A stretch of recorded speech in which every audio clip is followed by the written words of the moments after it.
才培养模式，融入 AHK 化工操作员和检验员标准，创新支援中国化模式，开发国际通用的化工专业标准、课程体系和教学资源，扩大在线教育国际辐射力，对接国际标准，智能化升级实运基地，引培并举打造高水平国际化师资团队。二是实施中外合作深化工程，落实优才计划，校企协同实施中文加职业技能培养模式，扩大学历留学生规模至50人，为走出去的中资企业、行业龙头企业定向招收、订单培训外国短期留学生，积极与海外高校合作，探索学分互认机制，开展2+2、3+2等海外专升本、专升硕项目。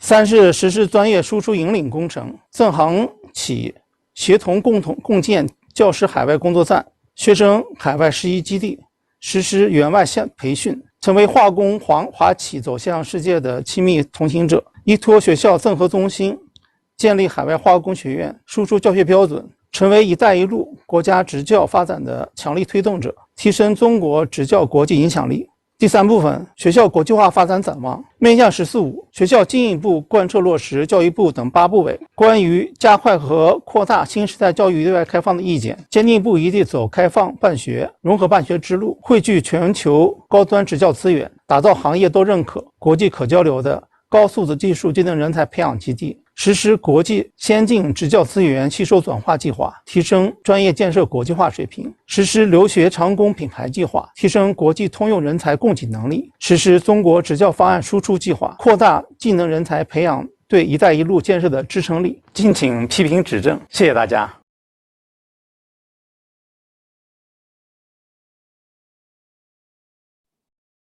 Okay, thank you very much for Principal Lee's great speech. Now our presentation part is all finished. Thank you very much for all colleges' support. As we learned, these 7 colleges all have their own specialty areas. If anyone from other countries would like to speak or communicate with them, or looking for communicate with other Chinese vocational colleges, please contact SIF or email us directly. Now, as we still have some time, I'll hand it over to Urs and Steve. We might take some questions as all the colleges are currently present and are willingly to take any questions from the audience. Okay, Urs and Steve, I'm hand it over to you. Thank you, Jolly. Can you hear me, Urs? Yes. Yes. I know that we're very short of time. The conference is late. So what I was going to propose was, as we have all the college leaders with us live, would be perhaps to give each of them a minute, and that gives them an opportunity to address the conference live over the remote link. So perhaps, Jolly, you could address each college leader in turn. Perhaps we could ask the college leaders to maybe say a few words about their ambitions, their next steps. I know that there are important developments in TVET happening in China at the moment. So perhaps they can just say a few words about what they see as the next steps for TVET in China and their hopes and ambitions for internationalization. Yes, absolutely. I agree with this strategy. Thank you very much, Stephen. Yes, thank you, me as well. So, Jolly, do you want to? Jolly, do you want to? Please. Yes, okay. Right, I'll speak Chinese so make sure they understand. Okay. 各位领导，因为咱们现在所有的院校都在现场，那么我们的大会部分希望给到每个学校一点时间，然后对未来的国际化发展、职业教育的发展，可以讲几句我们对未来的一些期许，以及国际化发展上边我们现在的一些做法，可以自由的发挥。那么首先我可以邀请一下，或者是哪个学校要自愿来讲一下。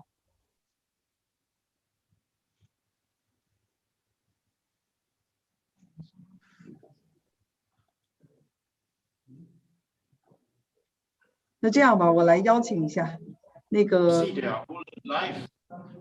I'll invite them. I'll invite them. Okay, Steve. Okay. Can we invite Principal Liu 刘校，哈尔滨的刘校，请您讲2句。Thank you. 好的，小李。This is the Principal Liu from Harbin Vocational and Technical College. Okay.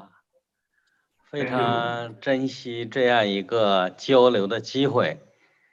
作为哈尔滨职业技术学院，也愿意能够和同行们进行一个广泛的交流。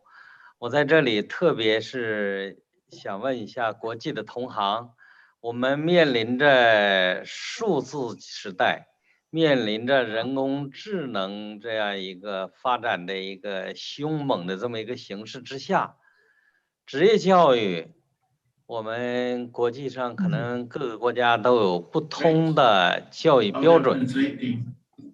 我想呢，提一个建议，我们能否从人才培养标准、课程建设标准延伸到产品或者行业的技术标准上？也就是说，我们今后职业院校的发展方向是否要随着智能社会的来临，我们要更加深入。我们除了顾及我们的人才培养标准，我们一定要顾及到你这个人才从事的产业它的生产标准。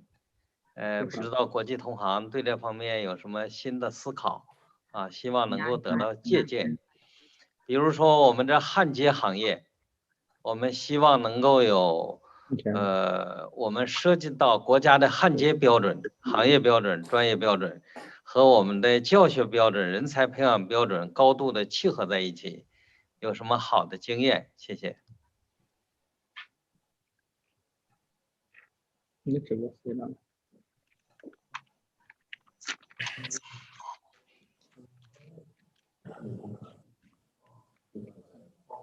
没事，不闲着。听得见吗？这里，教练。Yes. Hold on.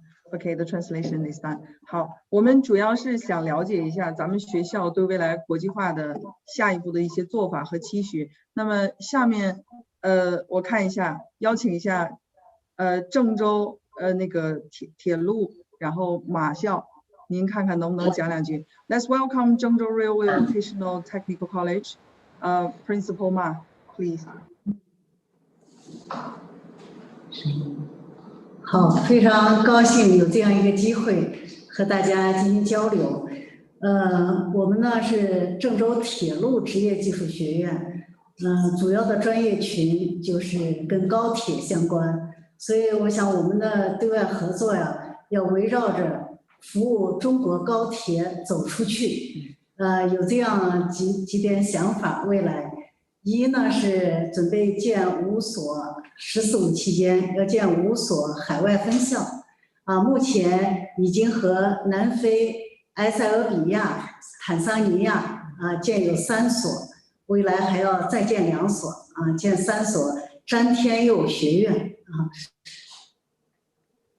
第二，我们是想要开发建设多语种的线上在线教学资源目前正在建设的有中俄这个教学资源，有中英还教学资源下一步还要多语种尽可能的开发一些在线的教学资源和这个境外的这些学校合作学校能够共享。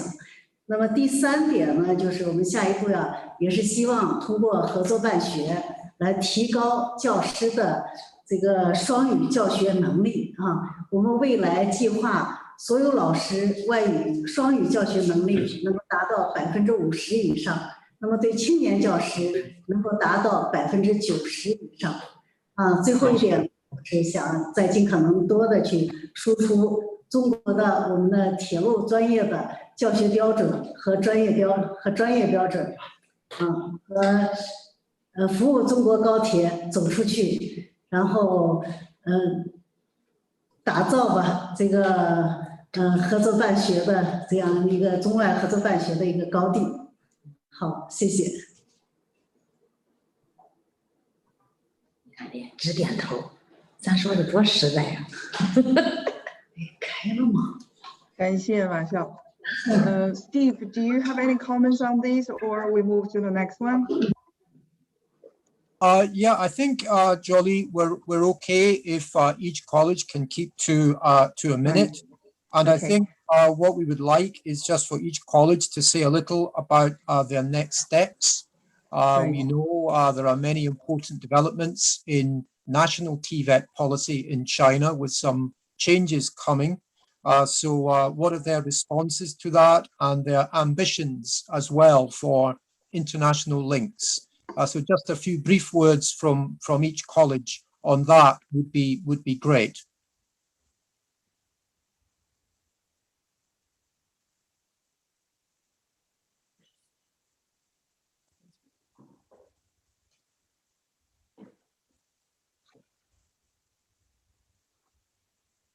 I think we have lost connection. Okay, now let's welcome Yang Yi as a college principal based in the capital Beijing.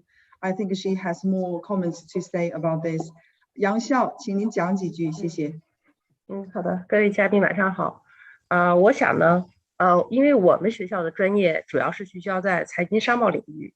那现在呢，随着数字经济的发展和世界可持续化的发展，其实是对这个高端的技术技能人才产生新的要求。我们要适应新的商业模式，适应新的发展。所以在这方面呢，我们也想呢跟全球的同行一起，大家来共同研究这些新的变化对人才的一些要求。通过呢，像比如我们通过跟 VOCATIONAL 的这种资历框架的对接等等这种方式，能够使中国的人才的培养标准跟国际的人才培养标准去接轨。我们学校的愿景是，我们要建设中国服务精品商学院。刚才郑州的马校长提到了，是高铁是中国制造，那我们呢是中国服务精品商学院能够呢走向世界。同时呢，因为北京是一个国际大都市，也要求我们的学生具有国际的视野，所以我们未来也希望呢跟我们国外的同行各个院校呢加强密切联系，共同来培养人才。谢谢。Okay, thank you, Principal Yang. Now let's welcome the Yellow River Conservancy Technical Institution's Principal 胡浩。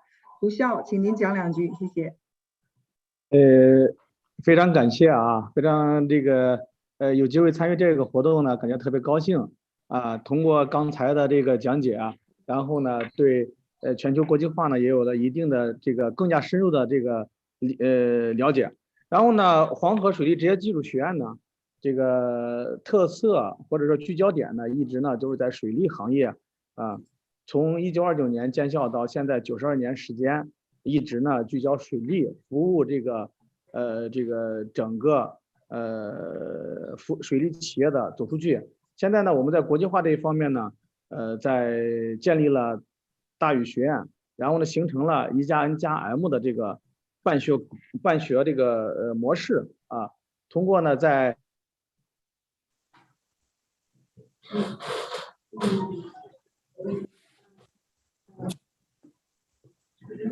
When you give him the microphone and the camera, then I can. Yeah, no, the camera I cannot because I'm not. Okay, the microphone. Now, so camera works. We have some technical problems there. Let's move to the next college.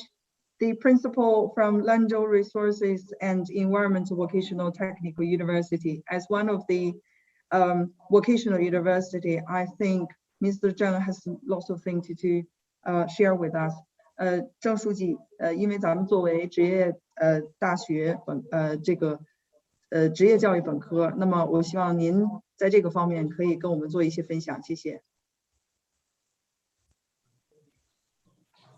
Steve. Yes, sir.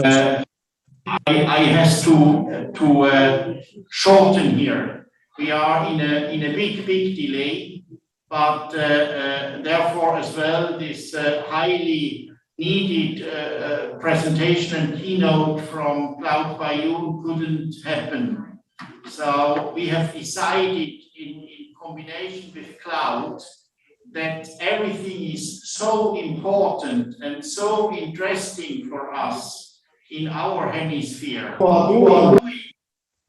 that we want to organize an own symposium with the Chinese colleagues who have spoken today and maybe others, only with UKANIC and with for the future in TVET. So we are really blown away from that what you have presented, dear colleagues. So, and we would all thank you from this venue, Lisbon and Skillman, to that what you have presented. And we have seen, we can learn from you, we want to exchange with you, we want to know more from you, and therefore we have decided to make an own summit for TVET in China, and we will then invite our network in Europe and abroad as well on it. But then you will be in the core. Now we are in the core and you came alongside, and we will do a summit where it is the other side round. You are in the core because you need to be in the core, and we are coming alongside and want to learn from that. So I think we have to shorten here.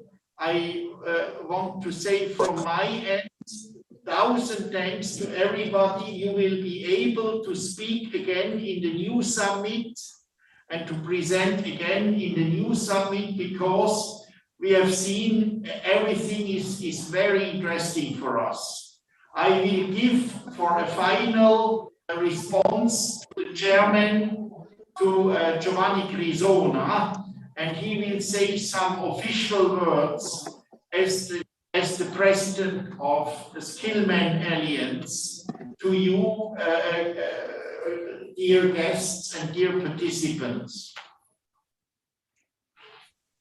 Thank you very much. I am impressed about this powerful collaboration. Thanks to Dr. Claude Bayoun, we have here the cream of TVET representatives from China. We are not only impressed, but we are also happy, because your engagement is fundamental to extend our capacity to understand the needs we have in front, because we belong to the same environment, TVET sector, industry, manufacturing, mechatronic, and we want to see for a future where we share ideas, we grow together, and we make this benchmarking approach not only limited to European countries or to certain cultures. We want to have cross partnerships across countries, and we want to learn from each other. I think that this commitment is very important. Your presence is the evidence of this commitment, and is the evidence that we have the capacity to bring on this drive together. So I propose that in the symposium that we wish to be able to organize in the next months, to go deeply in this, in all these aspects, we will have, I wish, the possibility not only to understand each other, but even to make an official memorandum of understanding, to have a concrete and written and understanding engagement, to work together and to move on together for the future of the skills and for the 5.0 manufacturing that we were discussing yesterday, that is not another technological revolution, but is something that represents the aspect, human-centric aspect of the production at the service of the humanity and not the opposite. So my final word on this session, and I am thankful to all the partners, Steve and Actis China. So thankful to all the members that have contributed to organize this outstanding session. My final word is that I'm thankful and I'm looking forward to work with you. The Skillman Network is open to you, and the Alliance also, I can say, at the name of the Alliance that includes also IVEDA and other organizations, and of course, the collaboration with Actis in this regard is shown and demonstrated by your presence. So all these collaborations must be made more strong, and we can continue in this regard. Thank you very much for your contribution to this session. Thank you. Thank you. And again, Steve, Jolly, Klaus, and all the interpreters and people around, 1,000 thanks for your contribution that this would be happen, and that this was possible now. This is the base for the future. Thank you very much. Thank you. Now, as we are very, very in a real delay, we need to pass to the next speaker. I have a known face, very known face, representing the Fit for Growth initiative. Kieran, you can activate your microphone. I don't know if you have to share some slides. Screen. Yes. Yes. You can proceed. I have already Fit for Growth project yesterday. Now we are going back. We are going back to you, and we are going more deep in the meaning of your activities, because you will introduce us to the project results, the research results that you have produced, how these results can be valorized even for this partnership with China counterparts. So we are linking your presence to the opportunities also to extend this reflection on how we can valorize the Fit for Growth resources for such a coming partnership with such important partners from China. Thank you. Thank you. Excellent. Appreciate the invitation to make the presentation, and also on behalf of the Consortium for Fit for FOF, thankful that our link to Skillman has been so strong and positive as we worked in parallel together.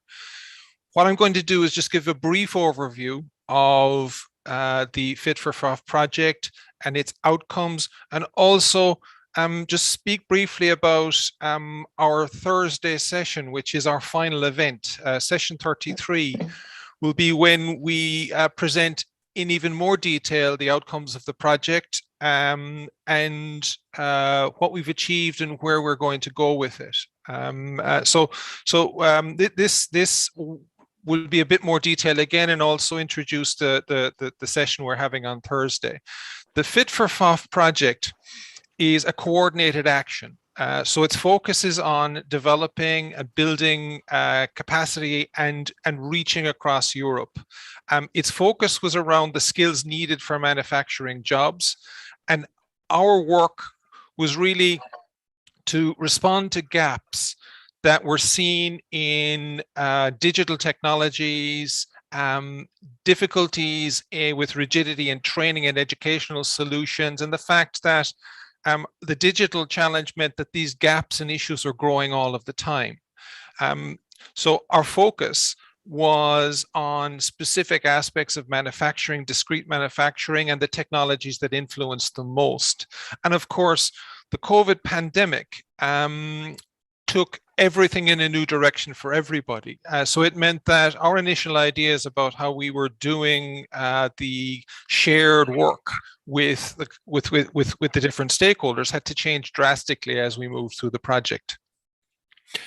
Our approach in developing solutions will investigate the new skills, requirements, and job profiles around manufacturing, particularly relating to technologies like automation, human-computer interaction, robotics, and cybersecurity.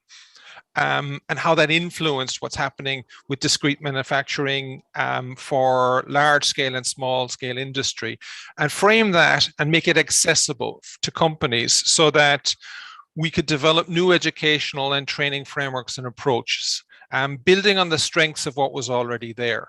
And in particular, the heart of what we were doing is to empower the workforce to become co-designers in this learning process. So we had to make all of this accessible to the workers and the learners in this process and make them more influential in what was happening. And the fourth target is really take that and share it and develop pathways so that we can share what we've learned and developed and learn as well across a European network.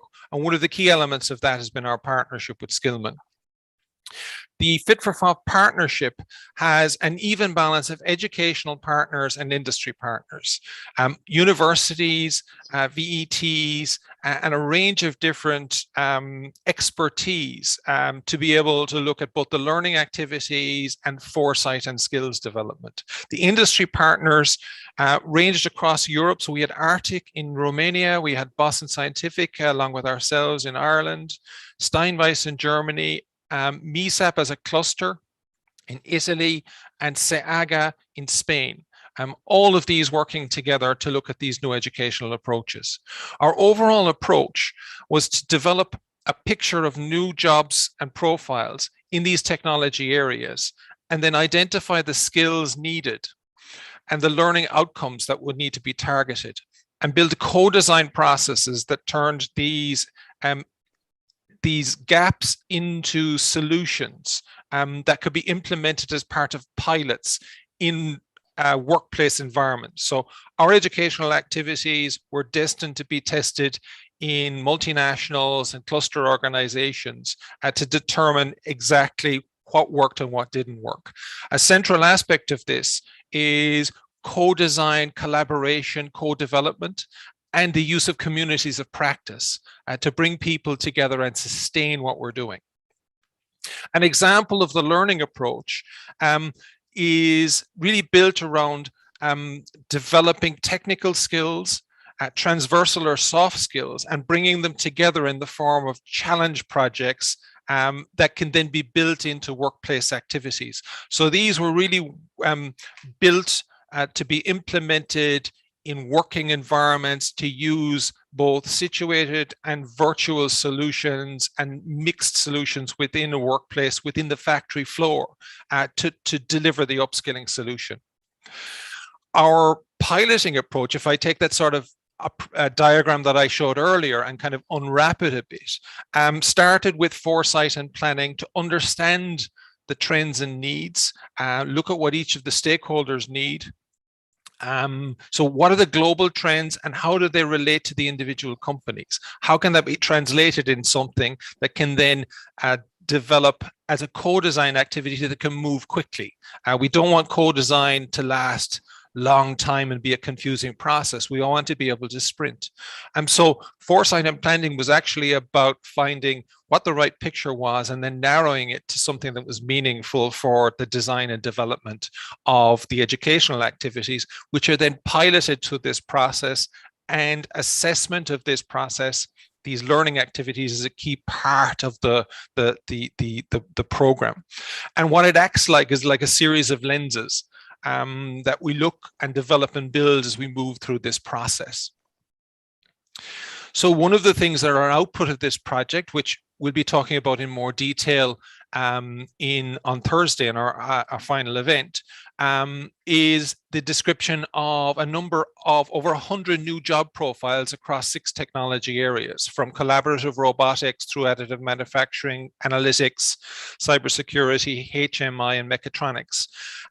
So all of these acts as a database for us to share and to use with our partner companies. And this is also framed within a web tool that people can use. And so this will be described in more detail on Thursday.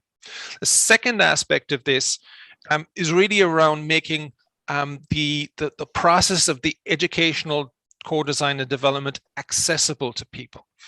So here we were looking at models that understood the employer perspective, the learner's perspective, and that of the educational provider, to bring this together in a series of steps and processes that worked for each stakeholder. The foresight aspect is a really important part of that, to really frame and focus what we're doing.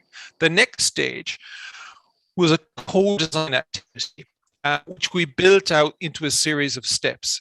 So our partner in Denmark, UCN, has been the driver of developing this, which can be done as part of 3 or 4 workshop process, and can be developed through a course of approximately 10 to 12 contact hours, each of the stakeholders. So you're not asking for massive commitments from each of the stakeholders, and you're not asking for companies to disrupt their important daily routines. So this can be fitted into a series of dialogues between the different stakeholders, and you move from a program where you have a general description of what you want to do to something that's a very specific educational design, which is like the schedule map that you see on the right side of this slide. So from a practical point of view, you have an output can then be co-developed with the educational partner driving this process, but again, the dialogue with the learners and the employer continuing as appropriate. On Thursday, we'll be having a training program, a Train the Trainers program, where we'll share this with participants in a session in Lisbon, which is something we're very excited about, because it showcases the ability to share and broaden this, so other people can use it and companies can take ownership of these co-design processes quite quickly. Capturing all of that and testing it was part of what we did in terms of the piloting. So we had 4 industry pilots, and then all of our educational partners replicated aspects of these things. So we had a very strong dynamic of cycling and iteration within the project. So as part of our 3rd phase in sort of delivering and replicating things, we learned a lot from each other about how to progress and develop these solutions. So the strengths of each partner in terms of existing learning skills were brought to bear to develop the solutions that we need. The 4 industry pilots focused on different aspects of discrete manufacturing, involved 2 multinationals and 2 clusters. So we were able to look at the multinational picture, but also the picture supporting the supply chain and SMEs, fostered by cluster organizations who could look at business models and approaches that would work more effectively. And this is a very important part of what we're looking to do. So in terms of exploring solutions for multinationals, a lot of this was developed and delivered by Business Event. And the trigger for this then yielded innovation activities and upskilling activities that had to be matched by the co-design and the sharing of a dialogue.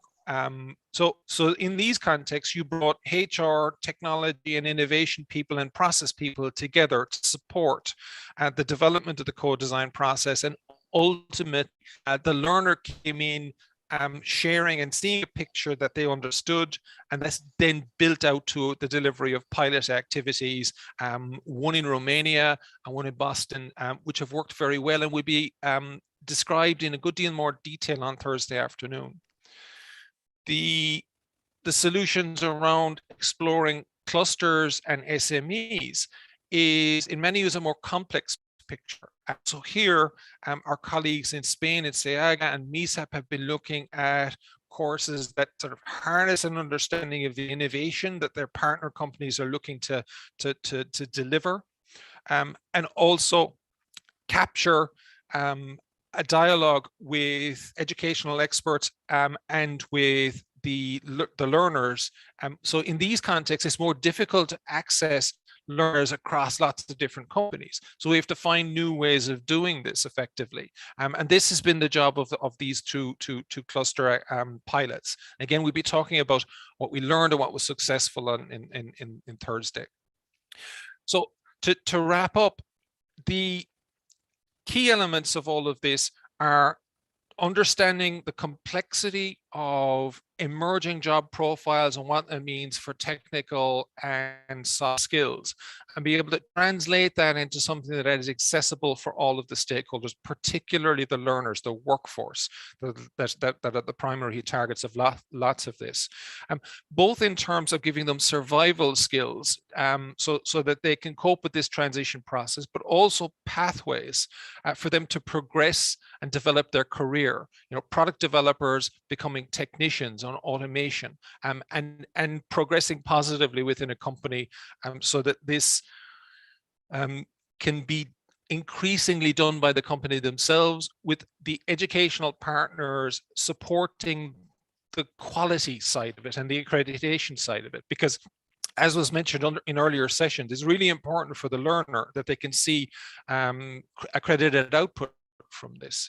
And so bringing all of this together is a key part of this, but also making sure that the stages here, which we describe in 3 stages, also is coherent and can be delivered and developed not by experts who come into companies, but by companies themselves. They can learn and take this on and harness it and grow.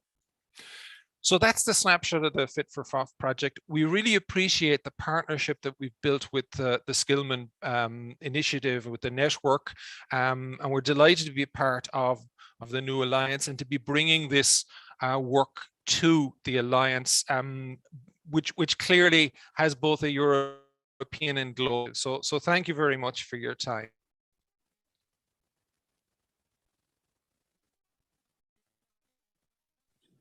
Thank you very much. Very good. It's every time clear what you say, and interesting for us, because as you know, I'm one of the more sponsors of you, and the results that you have got, because we have adopted your method to co-design, co-creation, design of curricula involving stakeholders. It is fully in line with what we have discussed in the last few days, including the capacity to make networking, because you put stakeholders together to understand needs and to develop the curricula. So it's not only a formal presence here, because you are fully integrated in our offer of tools, and then in this regard, we wish that our members can benefit from you,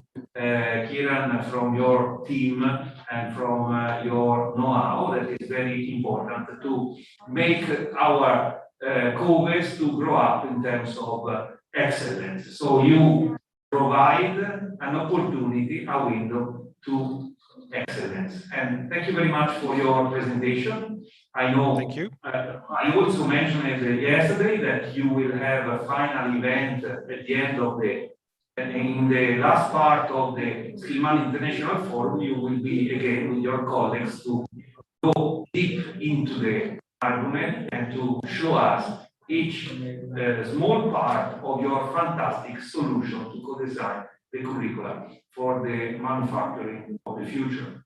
Thank you very much. Now we move on. You can stop your screen sharing. I think that now we have. There we go. Okay. That should be. Now no problem. Don't worry. You can stay there. It's now I'm going just to make everybody free, because we are in delay. That's right, but we can rescue this delay because we have a networking session that was expected to start at 15 minutes past 1, and with Chris Richmond. Now it's 12:50. So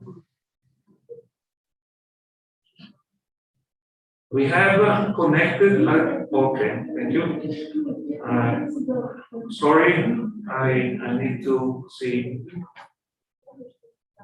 the Zoom window to find the speakers. Okay.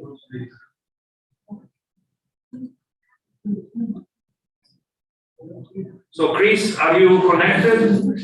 Because I don't see him.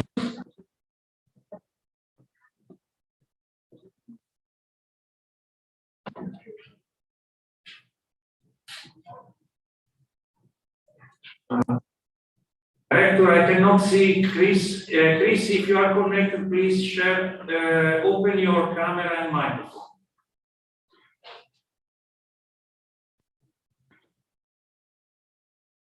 Okay. To list participants, change view to understand something. Sorry, because for me it's difficult. Okay.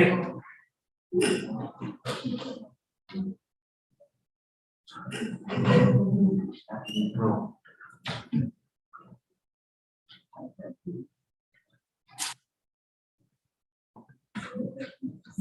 So Fabio is not connected. Fabio, are you there? Probably they are in the waiting room. I asked to the director to move them from the waiting room to the main room.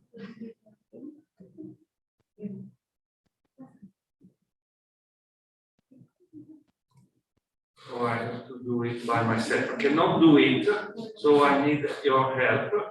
Let me see if someone of the speakers is in the main room, so we can switch them. No problem to do this arrangement. I see here.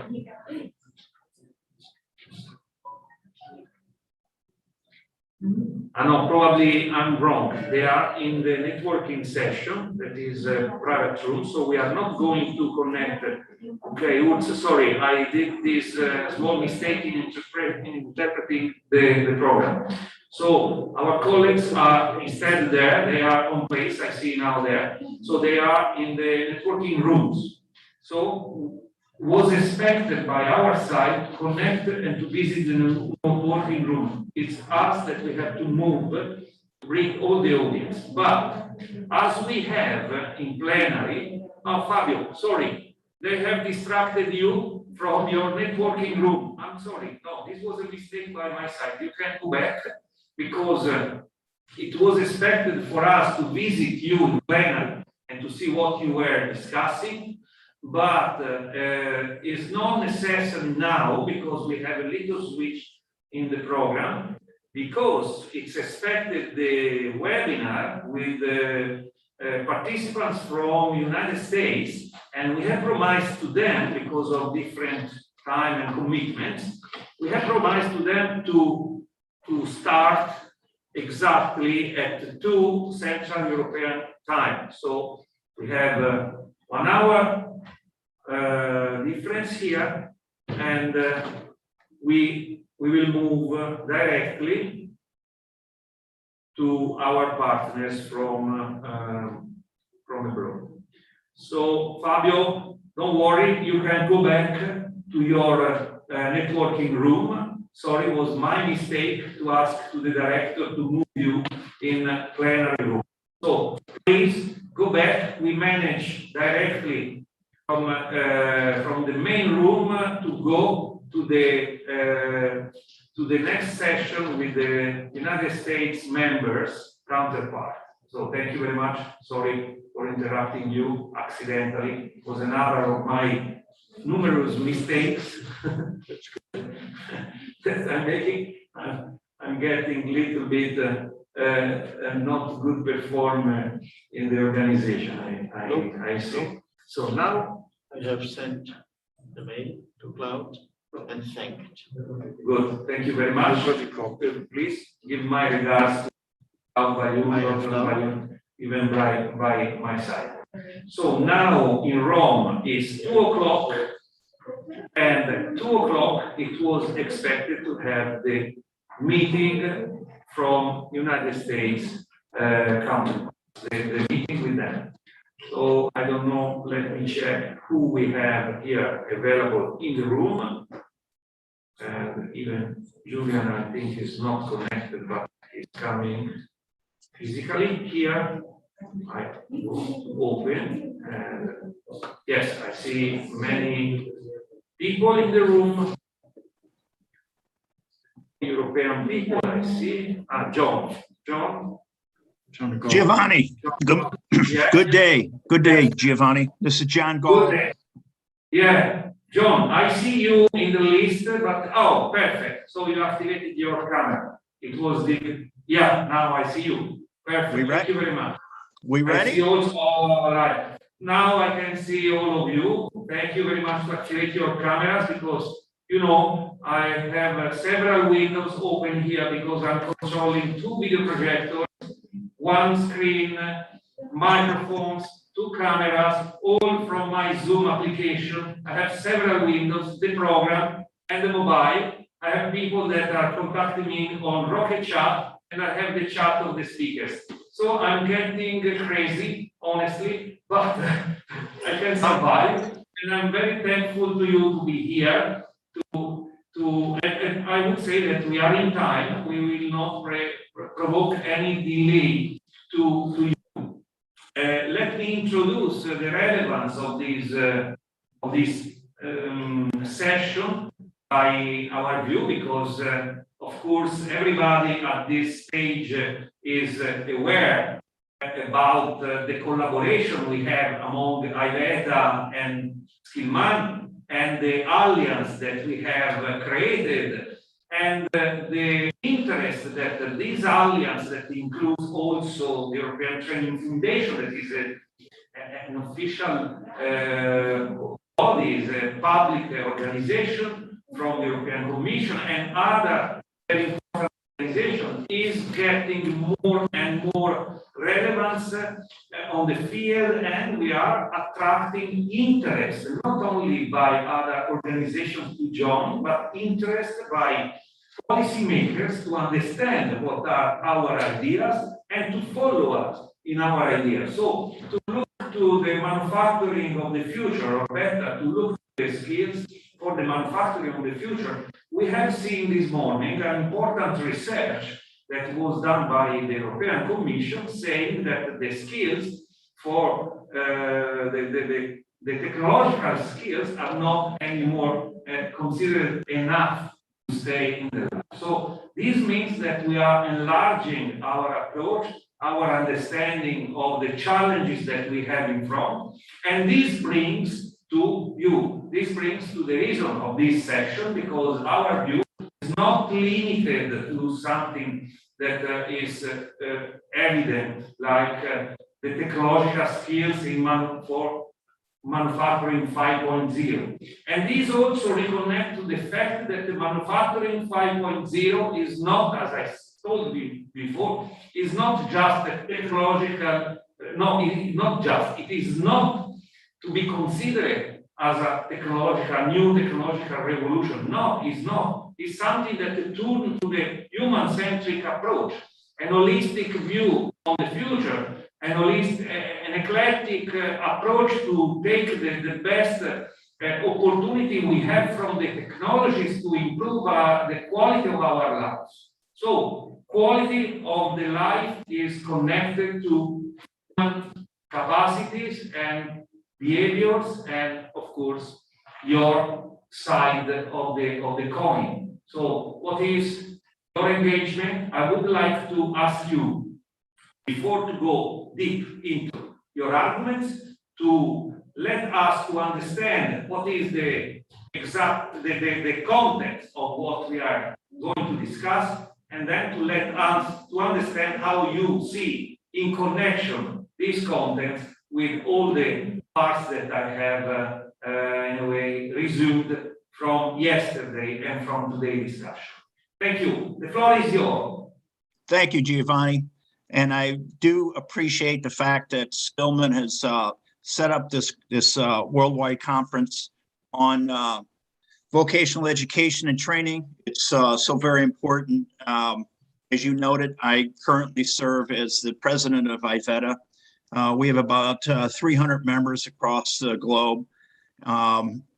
Giovanni, I can't say enough about the partnership and the resources that Skillman has brought to us.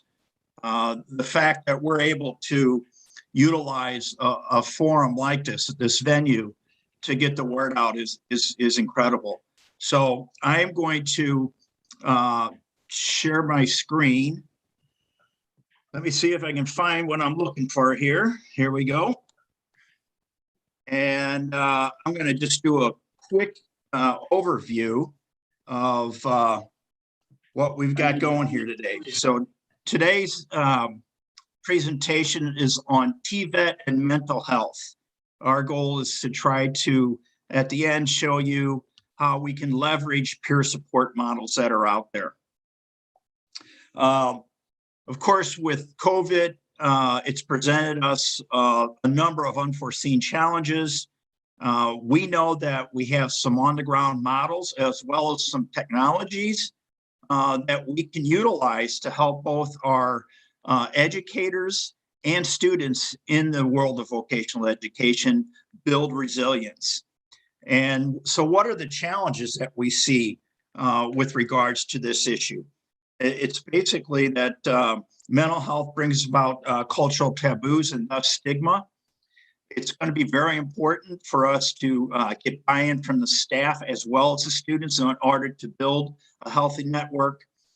And it's also going to be very important that we develop and implement quality peer support training, not just upfront training, but ongoing training in order to ensure that we're reaching our staff and students with regards to these issues of mental health in the world of vocational education. So today's goals are basically we want to establish understandings of how contemporary mental health issues impact the TVET system.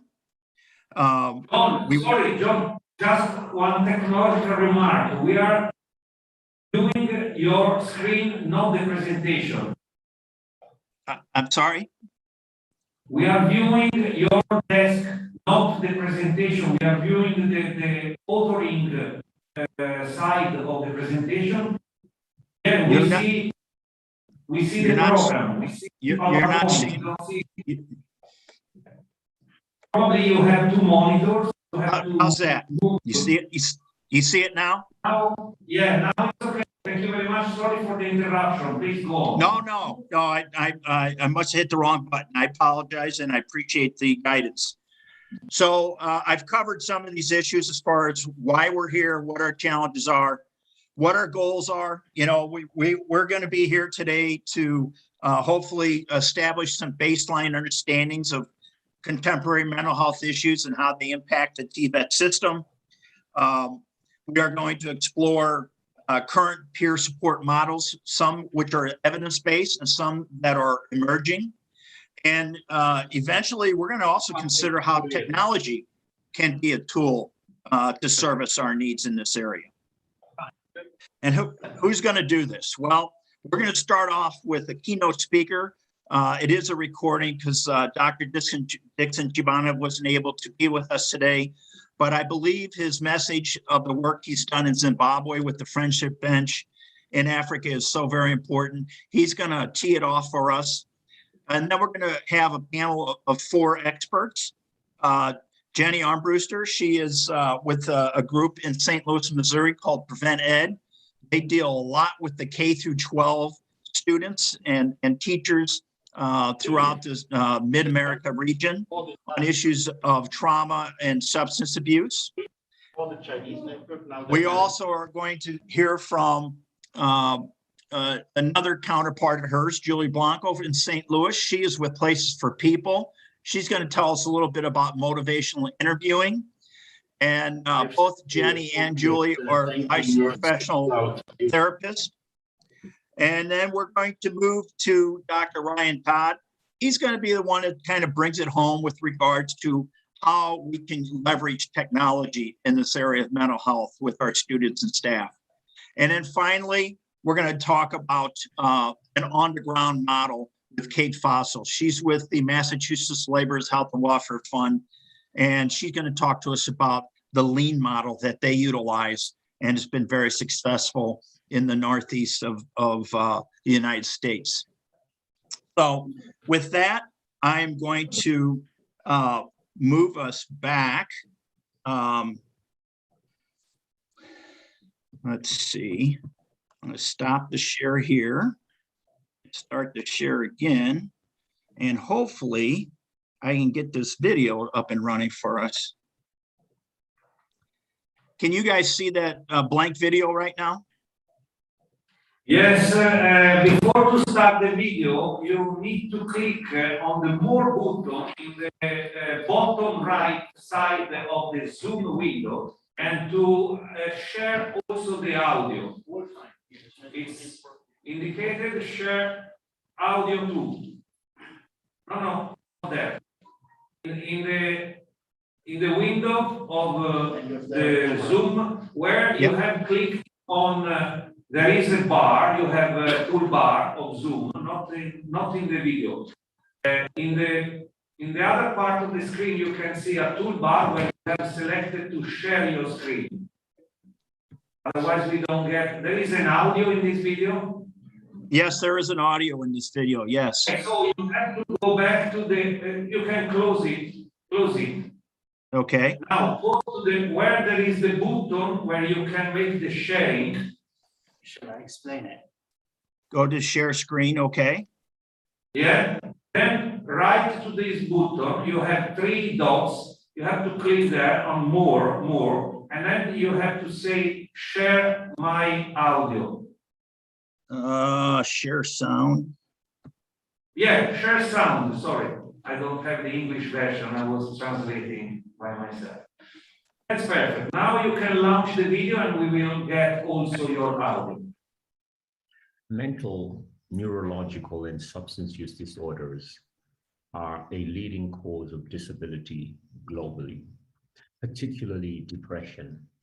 The World Health Organization indicates that depression alone is a leading cause of disability globally, affecting well over 300 million people in the world. The greatest challenge we face in our fight against common mental disorders such as depression is the lack of professionals or skilled workforce to manage these conditions. If you look at the ratio of psychiatrists to the population in most low and middle income countries, or the ratio of clinical psychologists to the population in most low and middle income countries, you're looking at a ratio of 1 psychiatrist to 1 million to 1.5 million psychiatric population, which means we will never really be able to train enough psychiatrists and or clinical psychologists to meet the treatment gap. But there's overwhelming evidence from different parts of the world which actually shows that we can train non-professionals to identify and manage some of the common mental disorders such as mild to moderate depression, substance use disorders, which are rampant in a lot of communities across Africa. And so in Zimbabwe, for instance, we train grandmothers to provide evidence-based problem-solving therapy on wooden park benches in communities. And we have around 1,000 grandmothers at the moment who reach out to thousands of people in more than 100 communities. What are the implications of this kind of work for young people? One of the lessons we've learned over the past couple of years is that young people can actually be trained to deliver similar services that grandmothers are delivering in Zimbabwe. We have a youth friendship bench program where young people from universities are trained in the delivery of these evidence-based care packages. After training, they then go back to university and they provide peer counseling as well within the universities. I think young people have a tremendous role to play as the world progresses and as the world becomes truly a global village. Young people can be empowered to provide basic evidence-based mental health care within their communities for their own peers, and within facilities such as schools and other educational facilities that may exist wherever you are.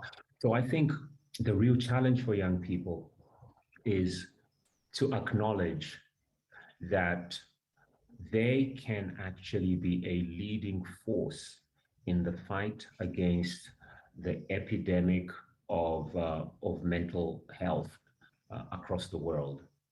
And I hope you will consciously think about the role that you can play as a young person to make your community more aware of mental health and actually contribute towards identifying those who are in need and providing some form of service for these people. Thank you.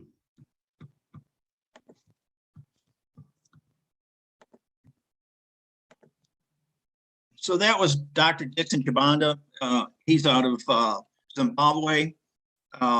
That was an evidence-based model. I was introduced to Dr. Dixon about 2 years ago at an international conference. Very impressed with his insights and his implementation of the friendship bench model. I understand it's spread to other areas of the world. I do believe New York now is practicing a version of that. Interestingly enough, late last week, I saw on our national TV news here in the States, somewhat of a model called Hope Squad. Some of you may be familiar with that, but it is a peer-to-peer model, student-to-student model. And I think as we move through this presentation, you'll see why there's a need for this in greater parts of society, but more specifically, what we're talking about here today with regards to technical and vocational education and training. And by the way, if you want to learn more about Dr. Dixon's work, just go to YouTube and just punch in his name and the Friendship Bench, and he's got a great TED Talk that comes up. So it's well worth the 10, 15 minutes to watch it. With that being said, I'm now going to introduce Jenny Armbruster. I've known Jenny for the past decade or so. She does great work here in the Midwest region, does a lot of work with opioid use disorder. And as I mentioned earlier, Prevent Ed does some great things already with regards to prevention training, with regards to the K through 12 school system. So Jenny's going to talk to us a little bit about trauma, and we'll move forward from there. Jenny, it's all yours. You can share. Can you share the screen there, Jenny? I think I'm sharing. I hope everyone can see. Good morning. Thank you, John. Thank you all for having me with you this morning or this afternoon, where we're in different time zones across the world here. So I'm honored to be here. So yes, I'm going to take some time to talk about trauma and substance use, and really more focused on the trauma side. When we think about issues related to mental health and substance use, and particularly among young people, but among all people, we know that these things do not exist in isolation. And we know that a very common kind of foundation and underlying issue and ongoing concern related to our mental well-being and substance use concerns is involved with trauma and individuals' experience of trauma, how we understand trauma. So I hope to give you a brief walkthrough of some of this connection and how we can maybe make some subtle changes just in our everyday work and our everyday interactions with young people to help understand, address, and have a more wraparound approach as we think about trauma. So when we think about trauma specifically in substance use, we know that these things are connected. There are many risk factors related to substance use and how an individual may suffer ongoing consequences related to a substance use disorders. And these include all kinds of factors related to genetics and environment and availability of substances and age of first use. And trauma is rising quickly and has sat at the top of this list, that when an individual experiences trauma in their life, they are more likely to experience the ongoing consequences of substance use, more likely to have more negative impact related to other mental health disorders. So just a few stats to kind of put this in perspective, that we know that 2/3 of people in substance use treatment have reported a history of child abuse or neglect in their life. Again, we have sexually assaulted and abused individuals, 90% of women with an alcohol use disorder.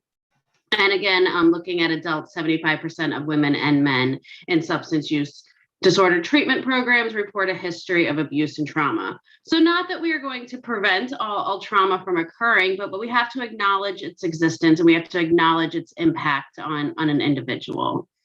So when we think about trauma, here is one definition, and I have the 3 key words as I see them highlighted in red here of events, experience, and effects. And I don't need to read the definition to you. I trust that you all are able to do that. But when we think about trauma and we think about those 3 key highlights, that's really what we want to focus on.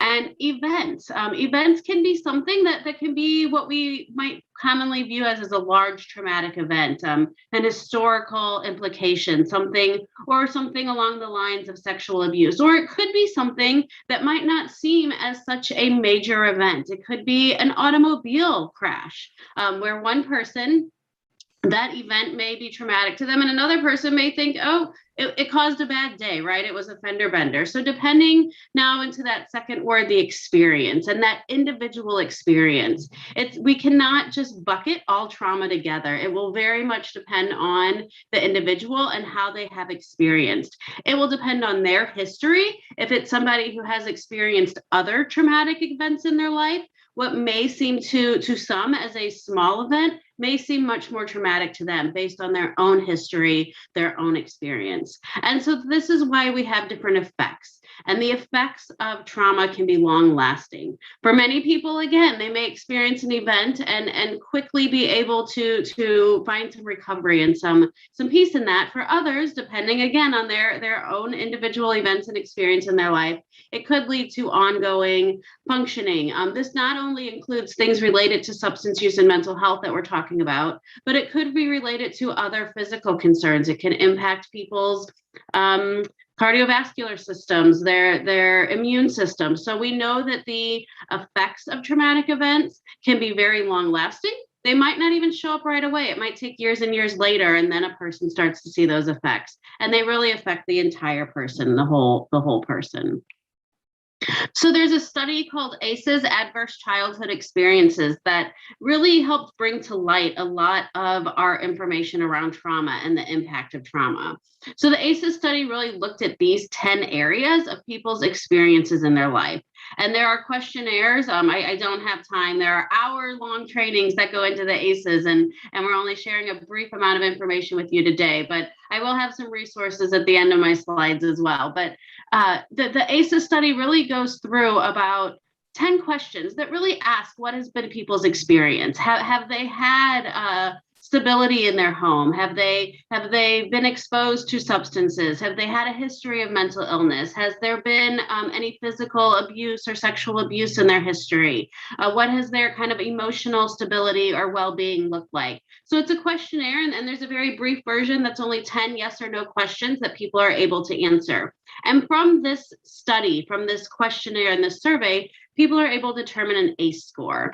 So when we look at some of the outcomes and we look at some of the history related to ACEs, we can see that it's not people that have a 10 or even a 9 that experience these high levels of trauma that will show up as our most concern. A score of 4, which, you know, I will make a bet that most of us on this call and in this room today, none of us are going to have 0 ACEs. All of us have experienced some things in our lives. And so even a score of 4, which is seemingly on the lower side, can lead to an increase of things related to substance use, things related to our other mental health well-being. And we're not going to prevent, again, all this trauma, but the awareness and understanding someone ACEs and understanding how their trauma and their events and their experiences do impact their choices and their coping and their regulation of their own mental health and decision to use substances, and the likelihood that they may suffer more consequences from substance use as related to maybe a peer or a colleague. So looking at this, a score of 4, as I said, it does impact our physical health. It doubles the risk of cancer or heart disease, increases the risk of becoming addicted or having an alcohol use disorder by 700%. Twice as likely to use tobacco and become addicted to tobacco, and the increased risk of suicide and depression as well. And then when we even bump up from a 4 ACEs score to a 5 ACEs score, we can see 7 to 10 times more likely to use illegal drugs. And we know just even that use puts somebody more at risk of developing a substance use disorder. So what can we do? What can we do in our everyday life? We're all not going to be licensed counselors, and especially when we're talking about these peer-to-peer interactions and how we interact with young people. So some simple tips. One is to do a shift in our conversation. Move away from asking, oh, I'm sorry, this slide. Oh, there we go. My speech bubble needed to pop in. Asking what's wrong with the person. So if we understand or we see somebody who is suffering or who is experiencing signs and symptoms of maybe mental health disorders or early symptoms of substance use disorders, not putting that blame on the person, acknowledging how trauma and historical and other risk factors come into play here. So not asking what's wrong with the person, but shifting our question to what happened to this person, asking this person, what has happened? How have we gotten to this point? Letting them open up and explain more about some of that history and the impact of those events and experiences that might be related to trauma in their life. So even the simple shift of shifting from what's wrong with a person to what's happened to this person can acknowledge that trauma has played a part. Again, in a situation, we're not always going to be their long-term care provider or their substance use treatment provider, but we can provide that level of comfort and understanding in just a change in sometimes the language we use or the approach that we have with an individual. Other ways that we can acknowledge trauma and understand its connection and the relevant part to how we play is to create those physically and emotionally safe environments. Part of trauma, understanding that trauma lives in us and that it can show up in places when we least expect it, is that we want to also decrease the impact of re-traumatization. We don't want somebody to feel unsafe in an environment and be re-traumatized from something that's happened in their history. So being able to increase that education and knowledge and understanding for those trust and boundaries, have that relationships and opportunities that people can be connected to further care as needed, and to have that perspective that encourages resilience and allows people to focus on their strengths and their hope, and realize that trauma is a part of them, but it does not define all of them, and it does not have to become their entire story. I'm guessing people might have access to the slides. If not, you can take a quick phone or screenshot of some links here that provide some more information on the ACEs and trauma. And here is my contact information. I think my time is up. Thank you, John. You did a great job staying on time there, girl. So I really appreciate it. You know, I think it's really important to let the other ones know that many of the people that I've reached out to serve as experts on this panel, I've dealt with in other aspects of my life. About a year ago, I went through some training to become a certified community health worker in the state of Missouri. And part of that training was doing an internship. And I worked a little bit with Julie Blanco's group, Places for People. So very impressed. I thought I knew a lot about what was going on in my region. And boy, they showed me what I didn't know. So Julie, not unlike Jenny, is also a licensed a practitioner in this area of mental health therapy. She also serves as an adjunct at WashU's School of Social Work. So Julie, take it away on your piece of motivational interviewing. Okay, thank you. And I feel like this is a great follow-up to what you were talking about, Jenny, because motivational interviewing, as I stall a little bit and find my PowerPoint on my screen share, motivational interviewing is when we think about the creating those cultures of trauma-informed care, like you were talking about, motivational interviewing is a great skill set for people to have, a great communication style that helps us live out those principles that you were talking about. So let me get my slideshow. Okay. So what we're really looking at here, and I have way too much information, and I promise I'll keep an eye on time. And people will have this information afterwards, whatever, so that you have all the information for what I don't get a chance to get to.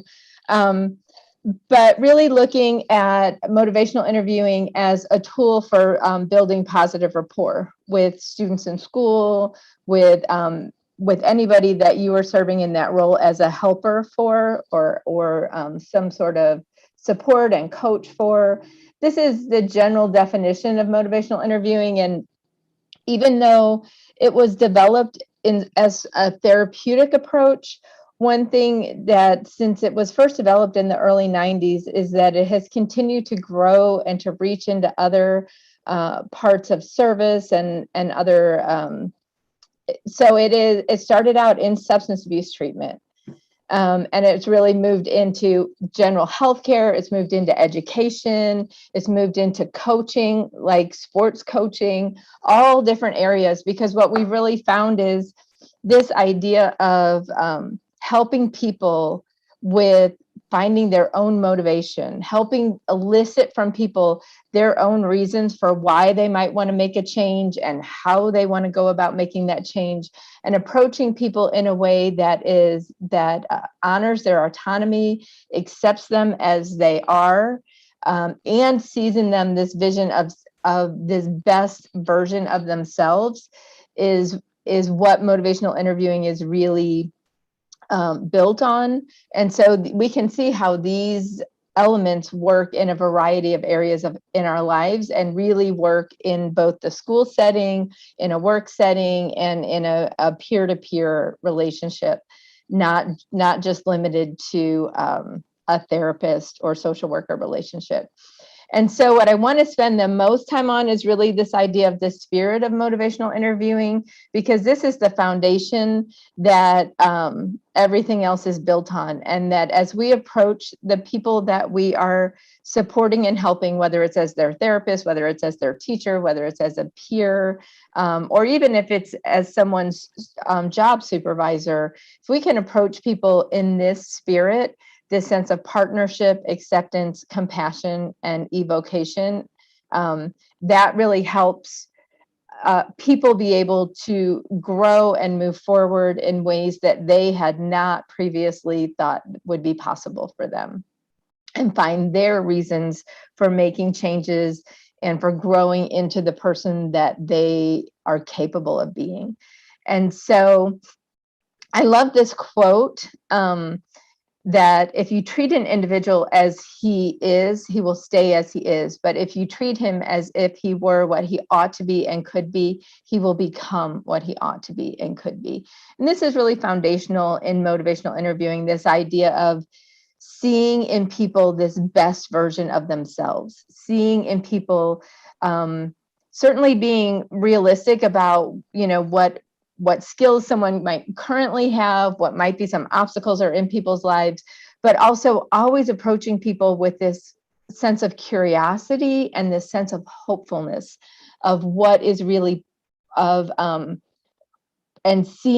calling forth from this person all the best things that they have inside. Not that I'm here to fix you, but that I'm here to help you find all those things that are already inside you, and to put this puzzle together so that you can be that best version of yourself.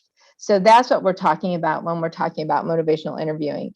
And first, that we approach with this sense of partnership. And that we certainly, whether you're a teacher or a supervisor or a coach or someone that has the training, right, that you come in with a level of expertise, also recognize that this person you're approaching is the expert on themselves. And that it's together, the expertise we bring that matches up with their expertise. Okay, I'm going to keep moving quickly then.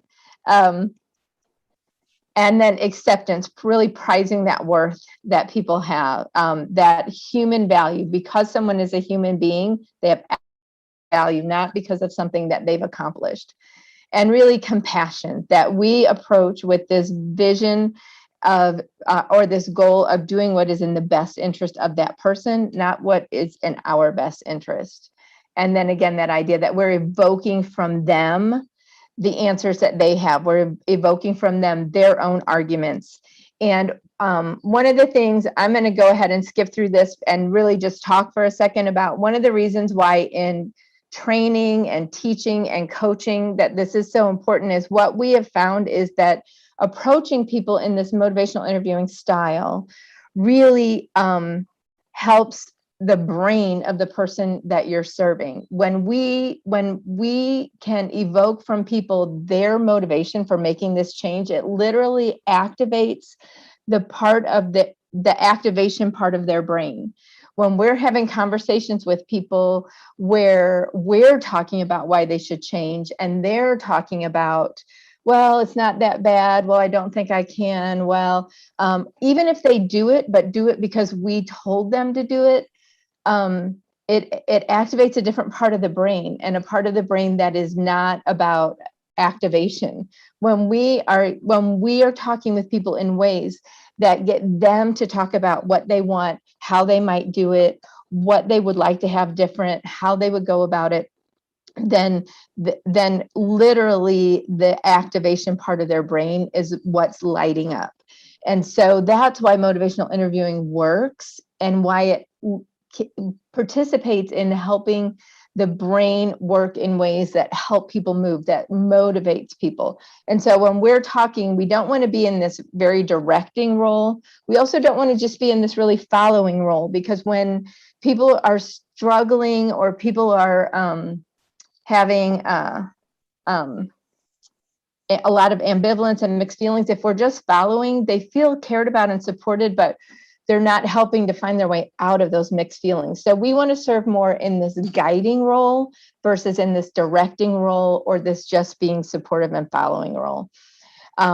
These are some of the skills that we use in motivational interviewing. The one I really want to highlight is reflecting, because that's the opportunity for us to let people hear back what they're saying so that they can understand if they're saying what they're saying is what they really feel and mean, or if they're saying things that don't quite hit what they really feel or mean. They can also hear back how across to other people. It's like holding up that mirror to somebody and they get to see what they're saying, how they're acting, how it sounds and feels to other people. And sometimes we can do that reflecting where we help people, where we reflect back, not what the word someone has said, but maybe that mismatch where they say, I'm okay, I'm not upset, but everything else in their body is, and their tone of voice and their facial expression is saying,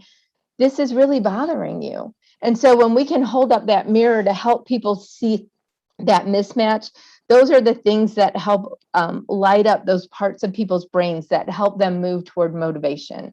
And so just that change is really hard. And that as we're trying to help people grow and change, it's normal that people are experiencing this ambivalence and moving, even when the old is uncomfortable.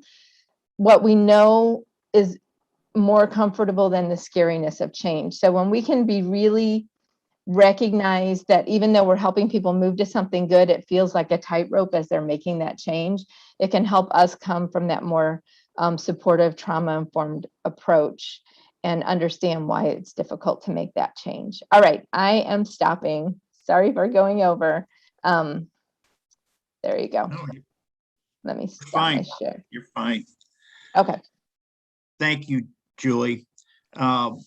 Next up, well, let's just recap here. The first two panelists, in my eyes, when I was trying to pull these experts together, they represent, you know, in a very squishy way, the theory. And now we're going to see two speakers. The next two panelists are going to talk to us about the practice, how this stuff works in real life. So our next speaker is Dr. Ryan Todd. Dr. Ryan, I just met a few months ago. He is very inspirational. I find the work that he's doing to be on the cutting edge.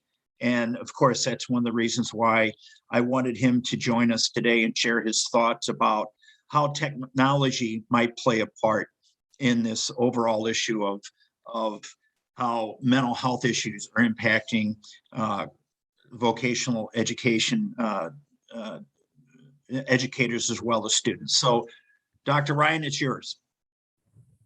Well, thank you very much, Sean, and thanks for having me on the panel today.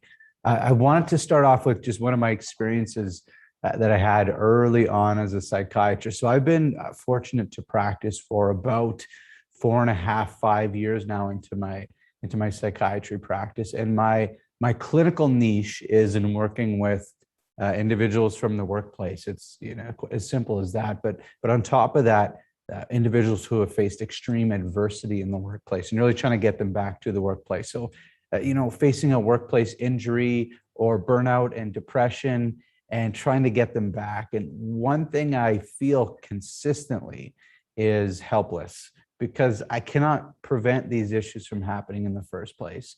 And when I first started practicing, and this is really when I knew that technology was the key to scaling the things that I do.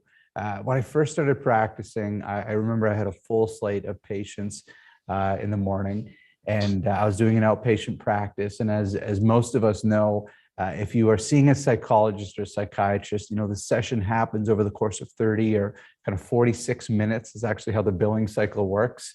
And you get like a 14-minute break in between individuals. There was one young man who came, he was a carpenter. And we started chatting about, you know, what brings you in? How can we help you? You know, we started to get really in depth. And it came up that he had actually had this workplace injury about 4 months before seeing me. And I asked him, how long have you been waiting to see me? And he said, it's been 4 months.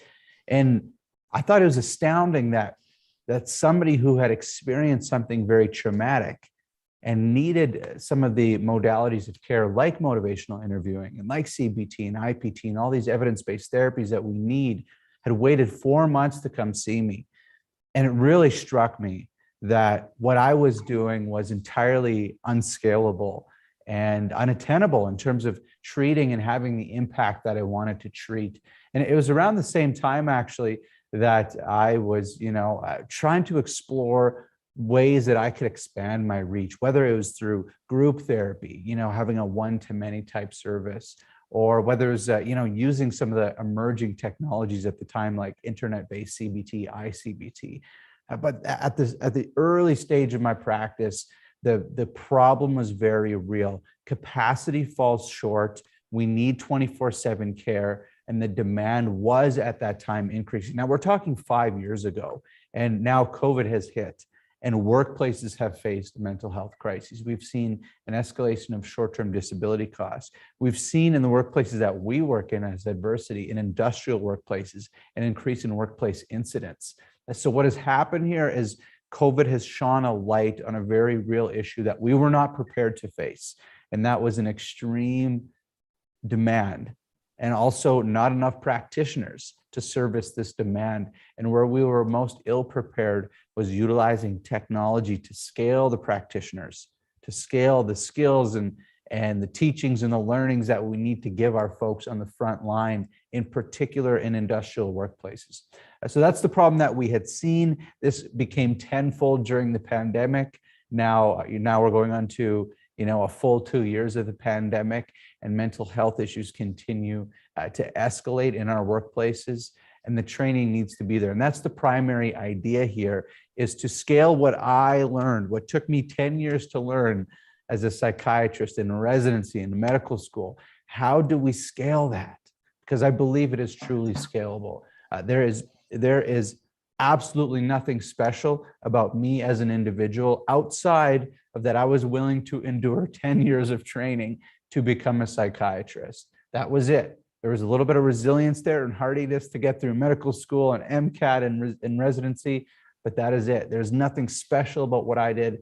Everything that I do can be scalable with technology. So we must provide real-time leading technology to get that skill training down for the folks on our front line. And if we talk about technology, well, of course, we have to talk about this little guy right here, the mobile device. Why? Because this is where our world is going. This is where our world has gone. At 98% of people around the world have a mobile device. We're moving more into 5G and being able to scale everything that we do on a mobile device. And where I knew that everyone was on their phone outside of, going on the train and seeing everyone, watching their device, was when I was talking to my niece. So this was a couple of years ago before she entered university. My niece is a very high achieving individual, a great athlete, a top student. She was on a platform called Snapchat.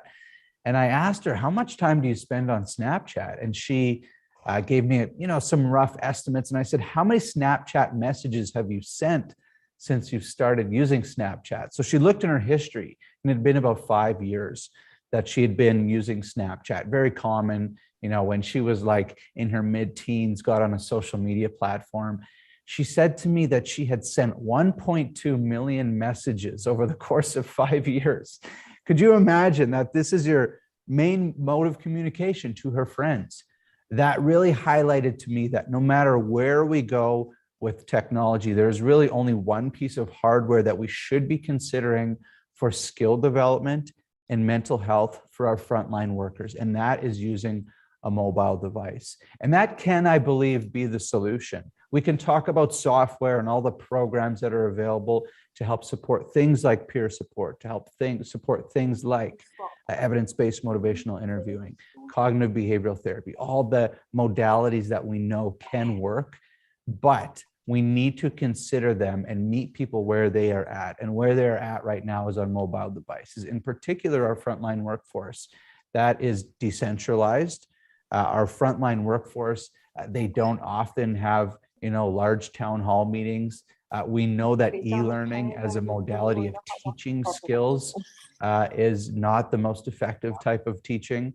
If I'm doing an e-learning module on a computer, I treat it like a time trial. I try to get through it as quickly as I can.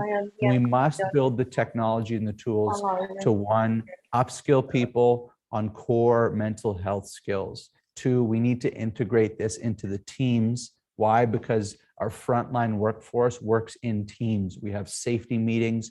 We build everything that we do in teams, and that needs to be considered as a core area that we skill. And I would love to and get into the discussion around peer support and how we consider that with teams. And finally, this type of support, this type of upskilling needs to be readily available, and actually has to be 24/7, because we learn best when we want to learn, not when our employer tells us to learn when we get on site for orientation, but we learn best when we want to engage in that learning. So thank you, John. I'm really excited about the discussion on how we can continue to upskill mental health using technology, and the hardware that we should and need to consider, because the world has already gone this way, of course, is the mobile device. Thank you, Dr. Ryan. I am always impressed with your side stories. It's drives the point home even further. I know that colleagues of mine have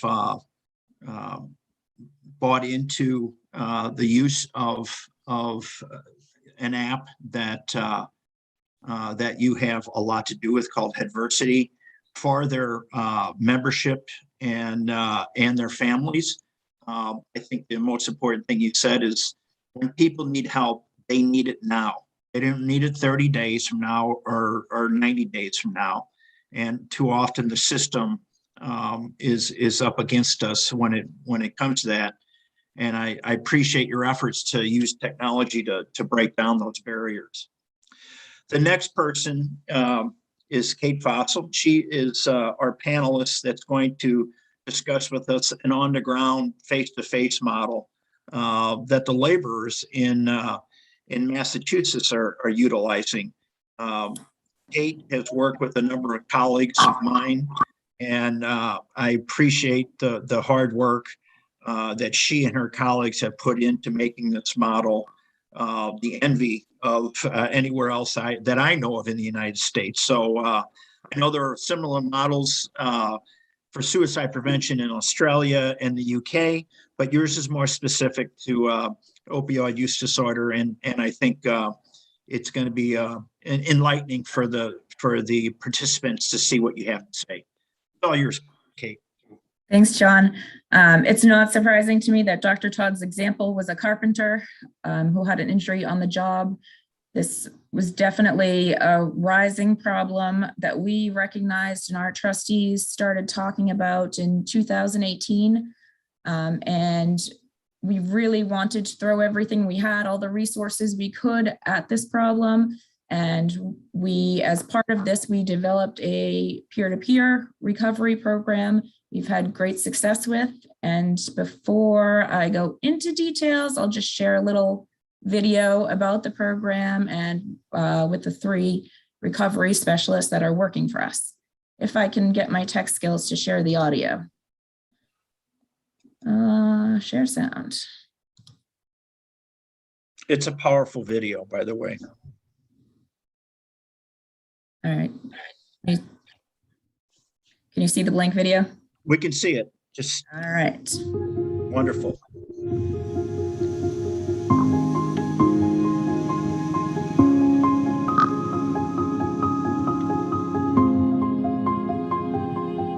For a certain part of my life, I loved drugs and alcohol. I needed it to function. I lost the power of choice. I got an injury in 1999. And I was overprescribed. Because it was a doctor's prescription, I thought it was okay. It took over the love of my child. That's how strong this disease is. From 13 till about 27, on and off with various different substances. A friend of mine had said, like, John, what are you doing? You're better than what you're doing.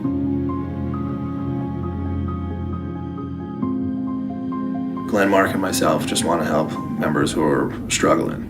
We're constantly putting work in every day on our own recovery. We share with people that we're in recovery. Maybe it'll help someone else. We're trying to help kill that stigma. We have a hotline number that doesn't shut off. Our phones the ringers are on all the time. 24/7, one of us mans the hotline different nights of the week.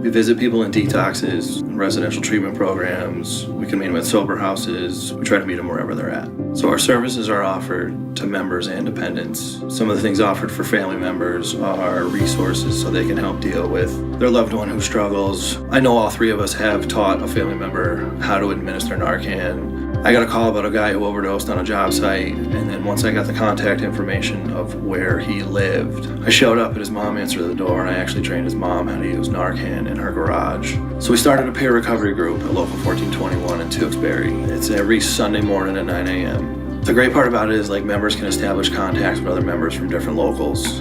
Yeah, the goal would be to have a few across the state. I think you get to a certain point in addiction where if you could get out, you would, but you don't know how to. You just need someone to help you take the first step toward getting help. That's where we come in. I wish this program was in place when I was in need of treatment. Use the services, use these resources. You deserve a better life. You really do.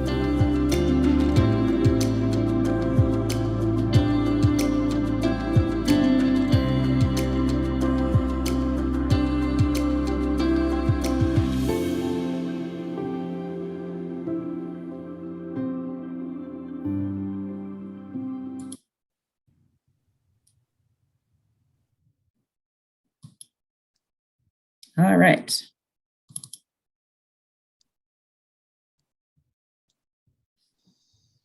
So our trustees had decided to bring on 3 different recovery specialists, if I can get my slides up here. And they're all very different. So we have someone available for everyone. I apologize. Adam, Kate, if you can. My slides. There you go.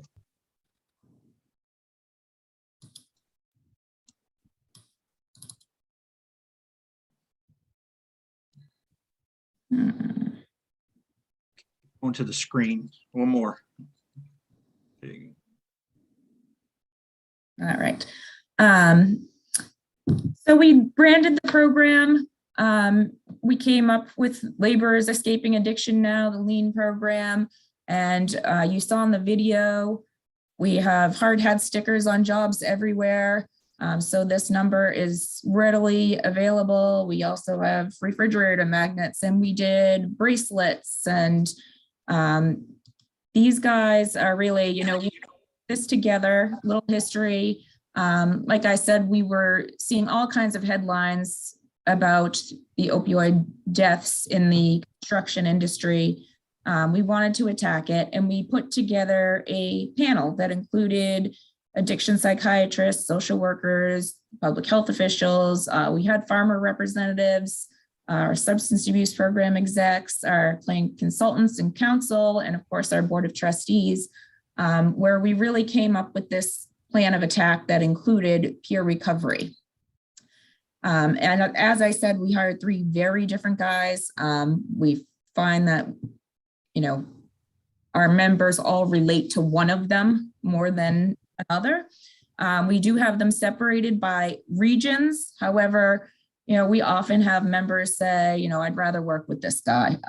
We have one that is very kind of in your face, and, you know, the other 2 are a little more laid back, but definitely very, very different personalities.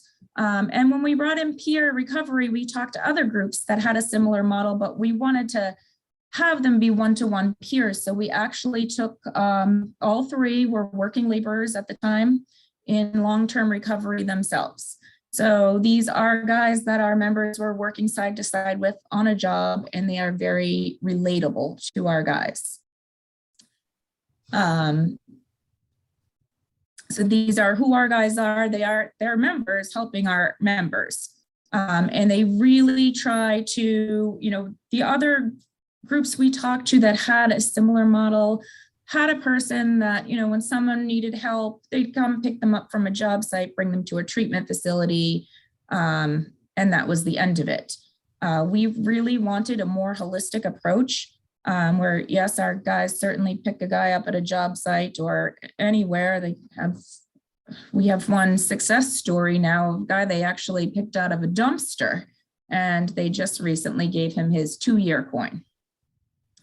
But they start at the beginning. They are in our apprentice training classes, in our OSHA training classes, really talking about, you know, what substance abuse use looks like, how to recognize when there's a problem on the job, you know, trying to erase that stigma of talking about the problem, and really, you know, getting to what Jenny said about don't look at this as what's wrong with this person, what happened to this person, and taking the next step of what can I do to help this person.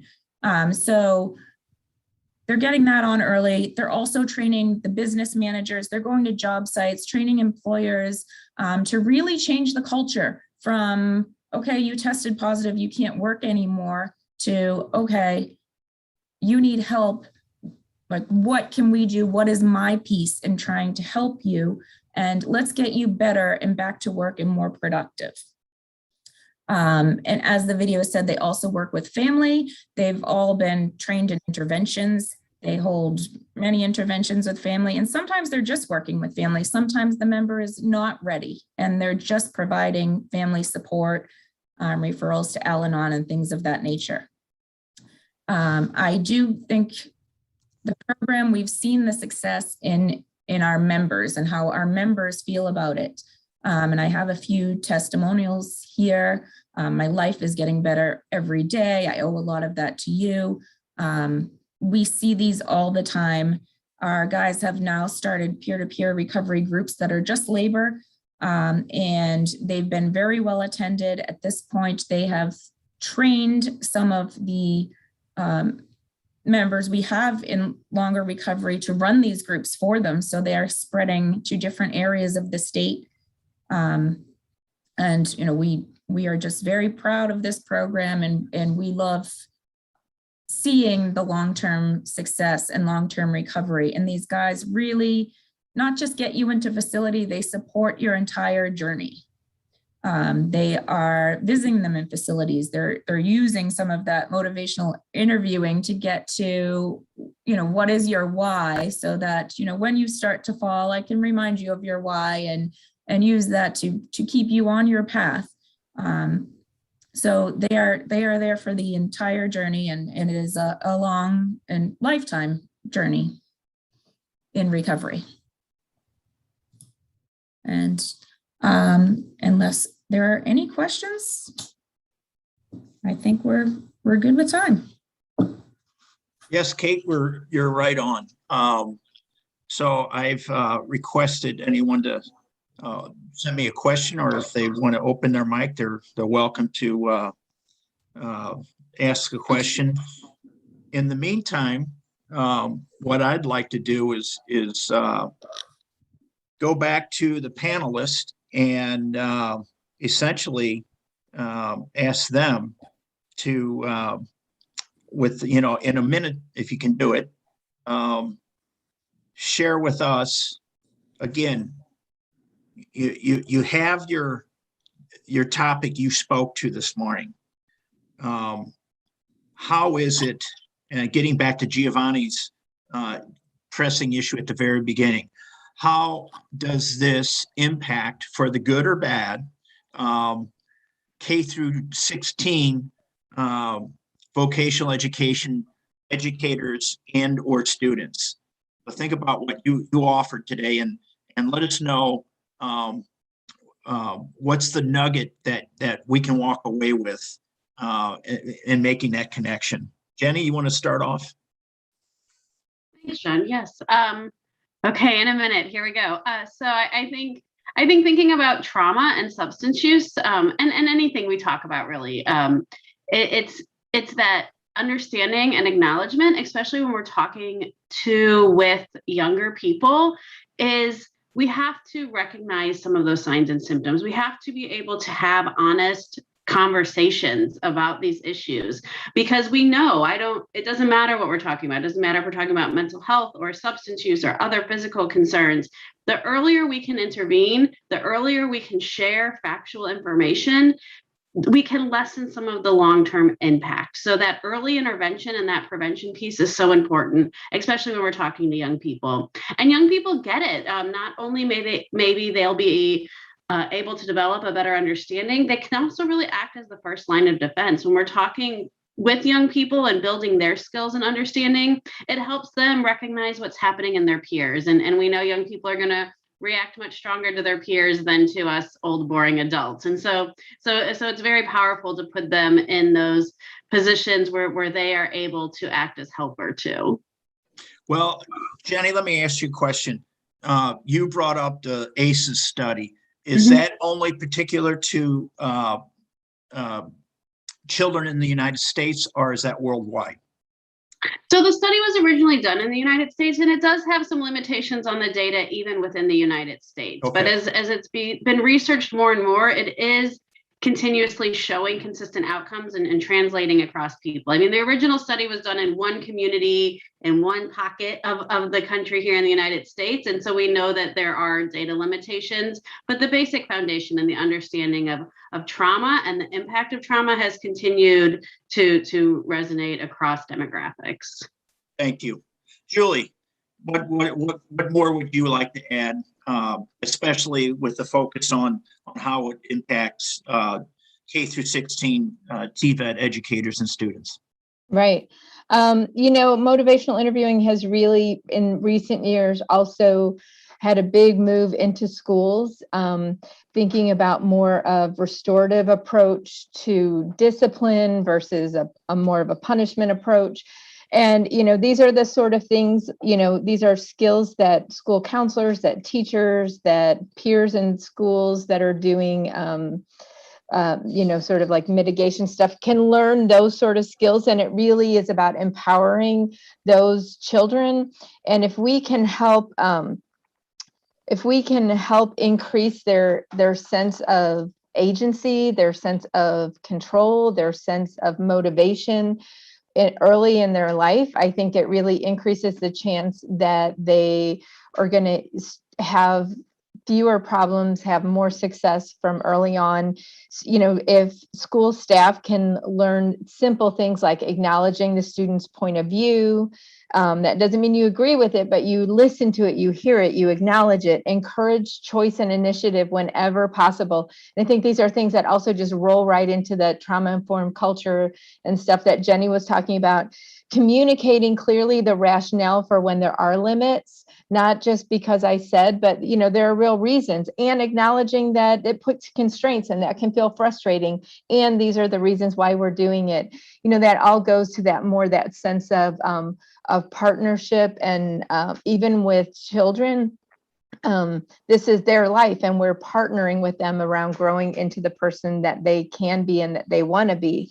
Acknowledging the negative emotions that the child is having or that the student is having as a reaction to maybe control that the teacher has, like acknowledging that and saying, I understand that, not being controlling in any times that you don't have to be controlling. Of course, there are times when there are limits, but that goes back to like clearly explaining and acknowledging, these are the limits. This is why there are the limits. And I understand that it doesn't feel good. And, where do you find all the choice and control that you can there? And that, this approach to people really does help increase their intrinsic motivation, which does help put them on that path to success earlier in life, so that people maybe don't have to experience all the challenges and difficulties that the folks that we all work with have experienced. If anybody that we can save from that is a good thing. Okay, thank you. Dr. Ryan, would you like to add something towards the end here? Yeah, the piece that I would add is that, I think we should take a very close look at the chain of events that has led to what we're seeing as the opioid crisis, as an example, as a representation of a really bad crisis in mental health and really terrible outcomes. And there's been a couple of factors, right? Of course, opioids are very addictive, and there's some systemic factors, and pharma, has been criticized for pumping opioids. Physicians are definitely have to take some liability in this. And overall, though, I believe that we have not trained people to deal with emotions in an effective capacity, in an effective way. We have not been training these skills of resilience in our young people. And we have no choice now. Stigma is being reduced. Our young people live in a different world. They do not live with the same mental health stigmas that we grew up with, and that's a very good thing.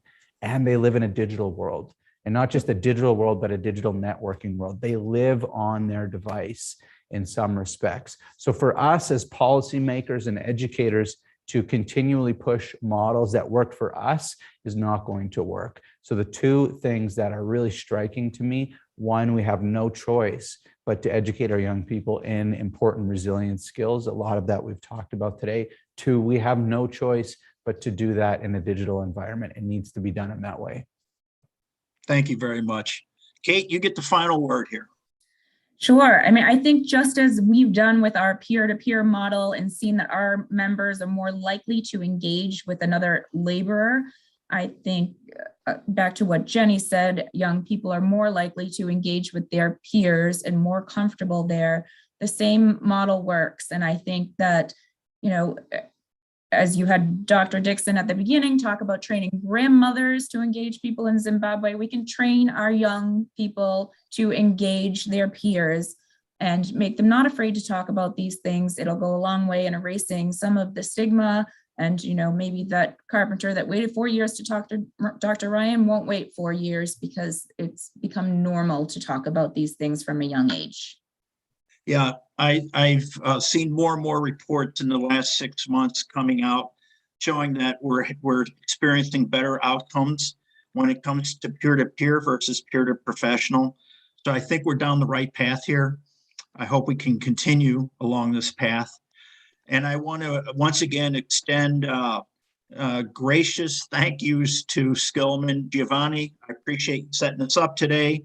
And obviously Julian, our president-elect from IVETA. It's a blessing to have him have my back every day of my life. So once again, I want to thank everyone. I want to thank our panelists for being so kind to share their professional wisdom. I know it's a passion for all four of you and definitely for Dr. Dixon as well. So again, I thank you very much. And I turn it back to Giovanni and Julian. Thank you very, very much. Can you hear me? Yes. Yeah, it's great. So on behalf of IVETA here in Europe, I would like to thank all the wonderful speakers we've had today on this very, very important and timely topic. We heard earlier from speakers here in Europe that when they did the surveys, we're still trying to get a lot of women to get into the vocational and educational side of things. So at the moment, still, it's very much male dominated. And although things are changing, as you know, generally men tend not to talk about emotions. So I think it's a very, very timely subject indeed. So thank you all for bringing this up. All right. Well, have a great day. Thank you very much. Have a good day wherever you are. Yes. Take care. Thank you. Thank you, Julian, to lead this interesting conversation. Thank you to the United States members from IVETA with such important discussion on skills that are not directly related to what we have introduced yesterday on manufacturing, but that are very important, as we said, very much connected with the Entrecom research that we have seen presented this morning from JRC. I see also Manos in the room. So now I think, Manos, it's your turn to manage the meeting on the entrepreneurship, if I right remember. I'm not here the program open, but I see screens that I know and faces that belongs to the entrepreneurship session. So Manos, would you like to take the lead of this session? Would you like to open your microphone, and would you like kindly to introduce the members of this session? Thank you. Yes, thank you, Giovanni. First of all, I would like to introduce Ms. Anna Comaccio from the Assembly of European Regions, who have taken the role to organize this very interesting session about entrepreneurship. Already since yesterday, the president of AER made a reference to today's workshop. So first of all, I would like to ask Ms. Anna Comaccio to say a few words about AER and the workshop we organized today. Thank you, Manos. Thank you, Giovanni. Very briefly, my name is Anna on behalf of AER and the overall SIP conference. Thank you for joining this webinar session on edupreneurship. So about AER, we are the largest independent network of regional and local authorities in the wider Europe with 130 members in 35 countries. We're part of the SkillNet project, also in alliance with Skillman, IVETA, EAPRIL, and Innovation for Inclusion. And the aim of the AER generally is to foster cooperation among the European region and represent the voice of and the interest of the regions at European level through advocacy, mutual learning, and European projects and place-based innovation of policies. And we also aim to empower the youth through 3 programs: Eurodisse, the AR Summer Academy, and AR Youth Regional Council. And about Eurodisse, this is AR Interregional Youth Mobility Program, operating between AR member regions from over 30 years. It was set up, in fact, in 1985. So it was the first European professional exchange program. And indeed, as Manos already said, for us, mobility is paramount, and it is also in lifelong learning, employment policy. And of course, as such, we think that it's both important to measure the impact of mobility, as we are currently doing with Eurodisse, but also to assess the role and contribution of local and regional authorities in mobility processes. And with AR, we did also some solid work when it comes to entrepreneurship. Just in 2019, we had a summer university named the Regional Solution to Global Challenges in Youth Entrepreneurship. And in particular, yes, so we look at it through the angles of youth, female entrepreneurship, diversity, and social inclusion. So in this framework, we also identified some common challenges and obstacles that concerns youth entrepreneurs in the regions. And among those, the need of incorporating an entrepreneurial perspective into the education system and creating an entrepreneurial culture. So here we are, and we're glad to bring in this important topic forward today. And we're also going to hear the experience from some regional ecosystem, as well as some contribution from academia. So I'm glad to hand over the floor to our distinguished moderator, Manos Andreadis. He's director at Asset Technology, responsible for business development, international cooperation, and entrepreneurship. So thank you, Manos, and now over to you. Thank you, Anna. First of all, from my part, I would also like to welcome our distinguished speakers and all the participants attending the Skillman International Forum, and of course this workshop, which is going to deal with edupreneurship. But what is edupreneurship about? It is true that the latest years, there is a growing trend in entrepreneurship education, which has led to the concept of edupreneurship. So edupreneurship merges these 2 concepts of education and entrepreneurship and creates new learning capacity, driving the change and reform. So in our workshop today, we will examine how we can incorporate entrepreneurial perspective in the education system and form training offers so as to create an entrepreneurial culture to foster development and growth. Our experts will share with us examples, projects, and initiatives of their work and help us deepen our knowledge. Concerning the process, just to mention that we will have the presentations first, and at the end we will have an discussion. So please feel free to share with us your question by posting them in the chat. I will straightforward present you our first speaker, Ms. Christina Deteli, Associate Professor at Zagreb University, Faculty of Organization and Informatics of Varazdin. The Faculty of Organization and Informatics has a great curriculum for entrepreneurship, and they also have the Entrepreneurship Lab. So we definitely foster an inclusive entrepreneurial mindset. Ms. Deteli, the floor is yours. Thank you. I will share my screen, so I have just a few slides to lead you through that. So please feel free to ask afterwards whatever you want. So the first thing that I want to say is actually one project that we are at the moment dealing with.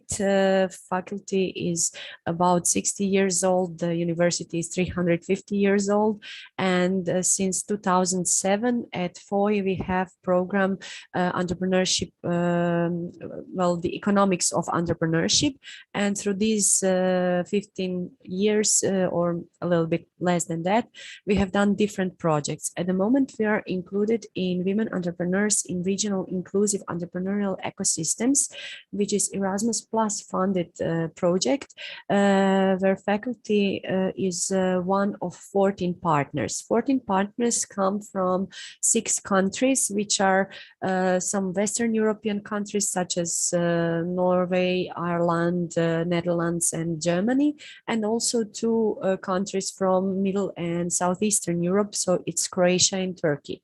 What we actually want to do is set here. So in a way, we are trying to create inclusive entrepreneurial ecosystems, because the partners have noticed that usually women are included in entrepreneurial education, but afterwards much less enter the entrepreneurial world. So in a way, they probably feel not included into or not invited into this world. So we are trying to see what are the reasons behind that. And we, in the next stages of a project, we will going to try to develop varying principles, which will make us like a guideline how to include some content into entrepreneurial education, so that women feel more invited to enter the entrepreneurship world after being in school. So our audience here who is targeted are at first entrepreneurship educators.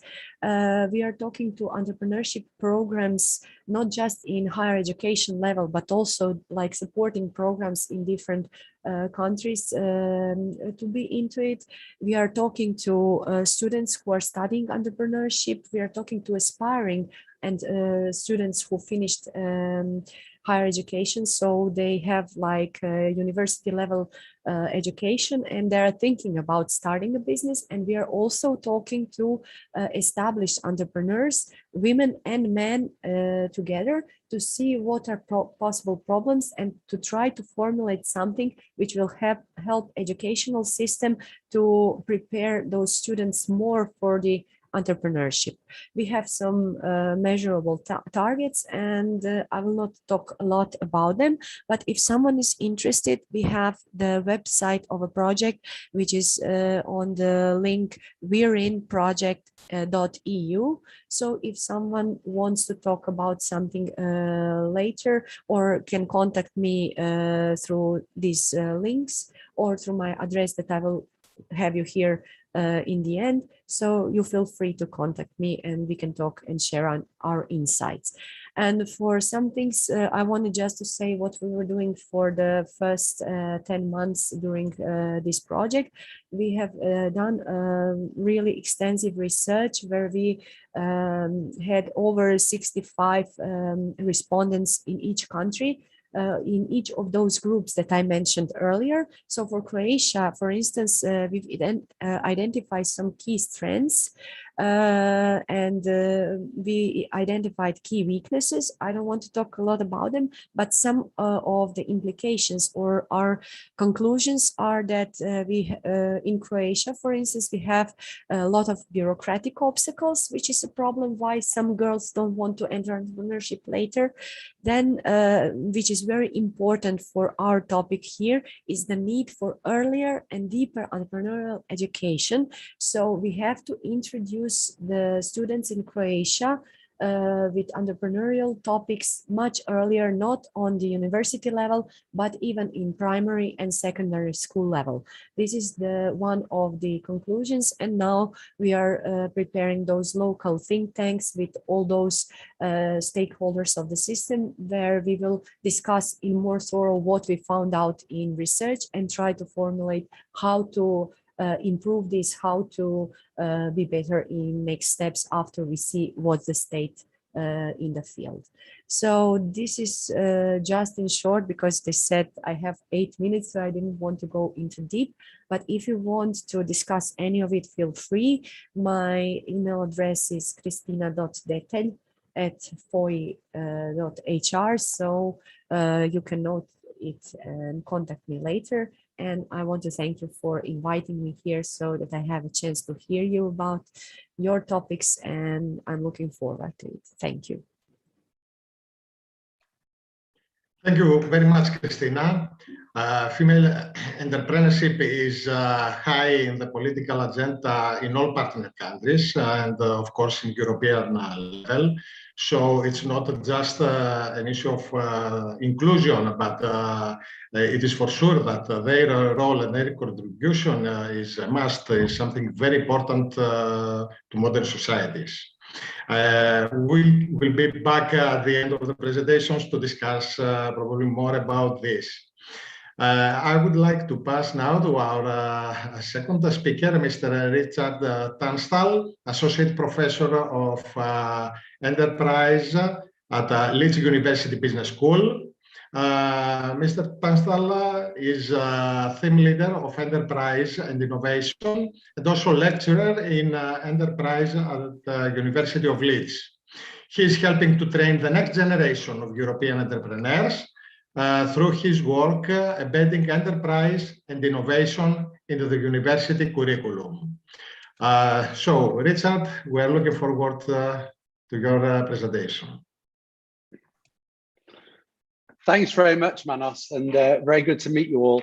I'm afraid I have to ask Anna to share my slides, if that's okay. Thank you, because I've realized I have a new laptop and the IT team have not set me up with sharing capabilities, I've just remembered. So that's what happens. Thank you, everyone. Nice to meet you. So what I wanted to focus on was some of the experiences at the University of Leeds and part of our strategy about what we're doing here.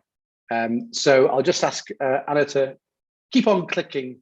Just keep on clicking, Anna, and I'll catch up with you. So we have about 1,500 students who we teach enterprise at the university, and we do that across a range of programs. So we have about 10 programs in enterprise. We offer at the university for undergraduates and master's students. Some of that is deliberately designed to provide entrepreneurship education into disciplines outside of the business school. So we have, out of those 10 programs, only one is in the business school. The rest are in schools of design, fashion, biotechnology, biology, and in the arts. So it's worth explaining that the University of Leeds has around 35,000 students in the UK, and we offer all disciplines from medicine through to fine art. So part of that is having that range, and this diagram shows you some of the impact of that. So yes, we attract a lot of business school students to our modules, but we're proud of the fact that over 50% come from other faculties. And we do that partly through having modules we offer across the university too. So we try to be very inclusive about what we do to hit that 1,500. I'll ask Anna to move on to the next slide, if that's okay. So part of that then is having this idea of a university strategy. So it's not just the courses we deliver, but also how this fits into the overall university's offer. So we always need to be aware about our institutions and how the context works. But a big element of this is that enterprise and student enterprise has been long part of the key strategies of the university to deliver. And we're supported by our senior provost, what we call a vice chancellor in the UK, and through our vice chancellor for student education. And they form part of our student enterprise advisory board. So one of the pieces of advice from organizations like Advance HE and HI Innovate is to think not just about what we do on the ground, but is that supported strategically at the top? And that isn't just about people signing documents and saying you can do it. It's about them visibly endorsing it, because obviously for large organizations, there are other pressures. And so it's about making sure that that remains on the agenda all the time. Next slide, Anna. Thank you. So how does that work then across the organization? One more thing to mention. So we have student enterprise we deliver in different ways. We have the curricular element. So SEES is my center, which I'm an associate professor of. And we have our academic research activity and our courses, but we also have our co-curricular offer. So we have a unit called Spark, and they are professional business mentors for students. So they are free at the point of use. So students have a business idea at any stage, just an idea is fine. They can go to Spark and get advice for that. They also provide access to funding. So our university alumni provide some scholarships, which then students can apply as part of a competition or a business plan competition or for funding for their ideas. But when we go back to the curriculum side, we have those two different sides. On the curriculum side, we're also conscious of the activity of students too. So we know it's about learning, about their knowledge of the subject, but it's also about their activity. Are we encouraging them to develop their skills and to develop their attitudes or their mindsets? And so we're saying that actually in each of our courses, we have to think about all three.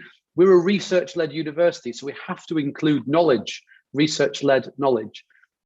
But we're also trying to actively include in the design of the modules and programs, how do we make sure that we're developing student skills? So we might think about EntreComp as a level of competencies that we're trying to develop amongst our students, but also how to develop their mindsets, their attitudes towards problems and challenges, how they think about stressful situations and how they approach them. Are they doing that in an entrepreneurial way or in a risk-averse way? So we're trying to develop all three things at once. The challenge, of course, is how does all this come together? And what I want to focus on primarily in this next few minutes is just how we do that. So Anna, I'll let you progress. Next slide, thanks. So you might be aware of this. I know you talk about EntreComp today, but another element to consider is this is from the UK's Quality Assurance Agency, who support universities. They have a guidance model for entrepreneurship education in any discipline. And this is quite relevant to us. We have this idea then that we have the development of a student's enterprise awareness, that they understand what enterprise is. We develop their mindset, how they think. We develop their capabilities, their competencies, like an EntreComp. And from that, you get effectiveness. How are students actually doing something with it? What's the outcome from it? It's not just what they learn. And we're saying there are two sides to that. So we have learning in the curriculum at the top, and underneath learning outside the curriculum. So again, like we talked about with C's and Spark, curricular and co-curricular. The key thing about this model, and I'm about to explain a bit more, is this question of, it's not just about what we do, it's how the students develop through it. And perhaps one of the things we have paid less attention to, in entrepreneurship education research, is we tend to focus on one program or one initiative. Actually, perhaps what we need to think about is the student's total experience. What's their context and what's their journey through all these things? And that's what I'll refer to a bit more now. So Anna, next slide, thanks. So in our courses, we're trying to do some of this. Keep on clicking if that's right, Anna. I think there's a few few animations to get through. And so we're trying to do this as a whole. We might start off with lectures and teamwork and case studies. We want to quickly move towards more ways for students to practice things and act them out. So as they learn and develop, they go from the content to the action. Of course, they can deliver those things through Spark and through being involved with online course, through creating their own business. But we want to give soft ways of doing that on the way. So it might be to develop business ideas in the classroom, but it could be some authentic learning projects, such as doing student consulting projects as part of a course for local small businesses, trying to apply what they've learned to those businesses. And we're saying that leads on to this experience and how they do it. Next slide, if that's okay. And then we have a few people involved in that. You can click on to the next slide, Anna, as well. So we have our academic staff. And we have our student societies too. So we try to bring this into the model. It's not just what the university is delivering, but what the students are delivering. They're creating enterprise societies, and we act as mentors to those societies. We get the societies come pitch to us. If they run events, we'll come and help them. We try and bring students into those as well. And then next slide, please. We also include our enterprise ambassadors. We have about 25 local businesses who act as entrepreneurs in residence, and they come into the classroom, they do guest lectures, they provide projects, but they'll also run masterclasses and workshops. And we see them very much as part of our community. They are external, but we give them a special name. We call them officially enterprise ambassadors. They have a little badge.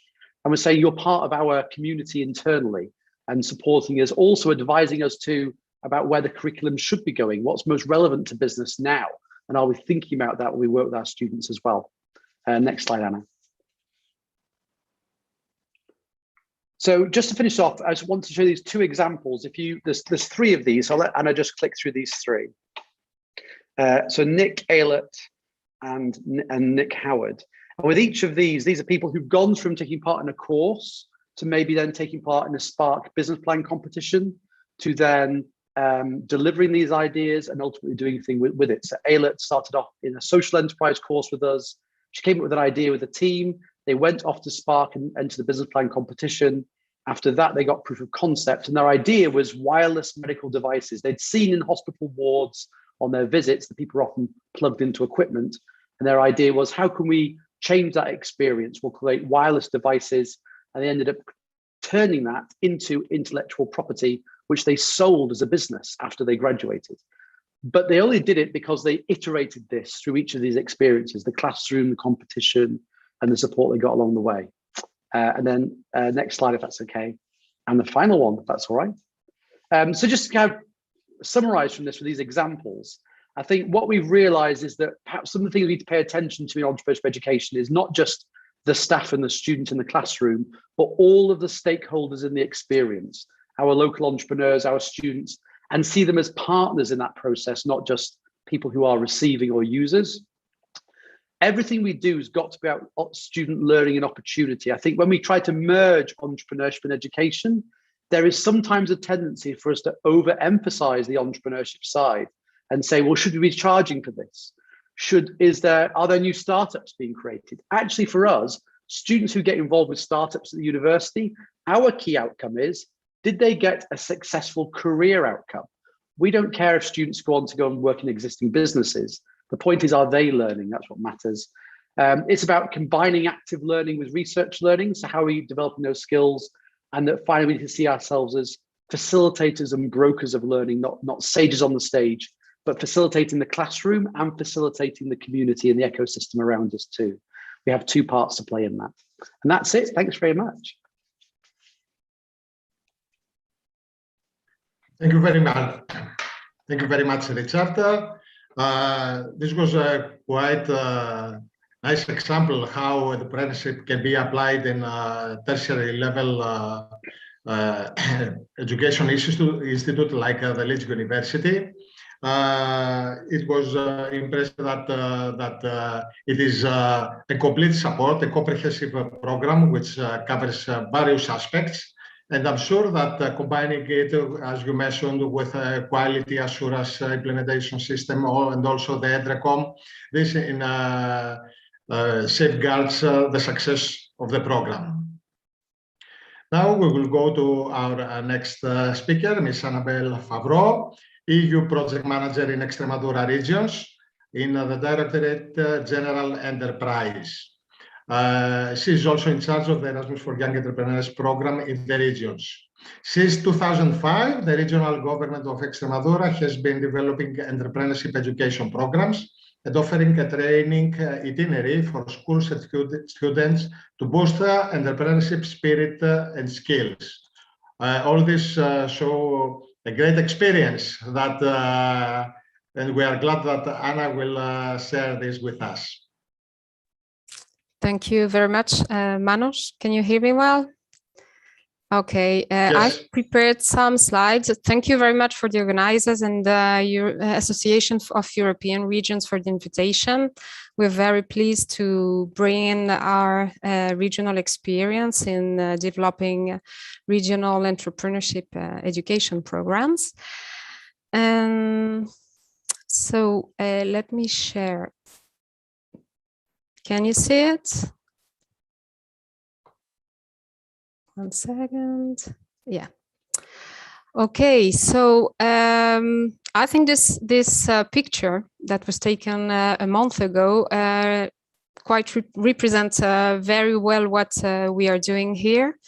It says Somos Comunidad. We are a community, and definitely this is how we approach the development of entrepreneurship education in our region, with the work of several departments working together, the presidency of the region, employment, education, university, enterprise, youth departments, among others.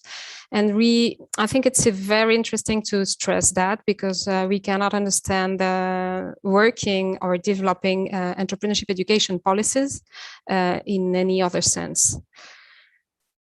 So for those who don't know, Extremadura is situated there in the southwest of Spain, near Portugal. It's a peripheral region, which is, well, quite challenging in sometimes, but well, now you know where we are. So as Manos was saying, I belong to the Directorate General for Enterprise, and our competencies at regional level is to develop policies for entrepreneurship and business competitiveness mainly, with a strong bet on entrepreneurship education that we understand as cross-sectoral, as you may have understood, as I said previously. From 2015, the regional government has launched a priority regional project called the Learning Society. The idea is to promote collaboration and shared learning for the development and transformation of our society. The idea behind it is to transform knowledge into skills and competencies for life. And this is the context we have now at a regional level to develop our entrepreneurship education programs. You may find in the website that I've included many resources that can be used in formal and non-formal education to promote entrepreneurship and different skills for our future, especially demanded by the markets. So this is the background of our regional entrepreneurship programs that we are now offering from pre-primary education level to university. And the background at a formal level is the EntreComp framework that you may all know. That is the European reference framework for entrepreneurship competence. And also the Sustainable Development Goals, because we really think that they align perfectly with what we pretend here. That is to go from local projects that have a global impact. So that is the general idea we have here, and why we include in all our programs the SDGs. So our programs are enhancing teacher training, teacher capacity building activities.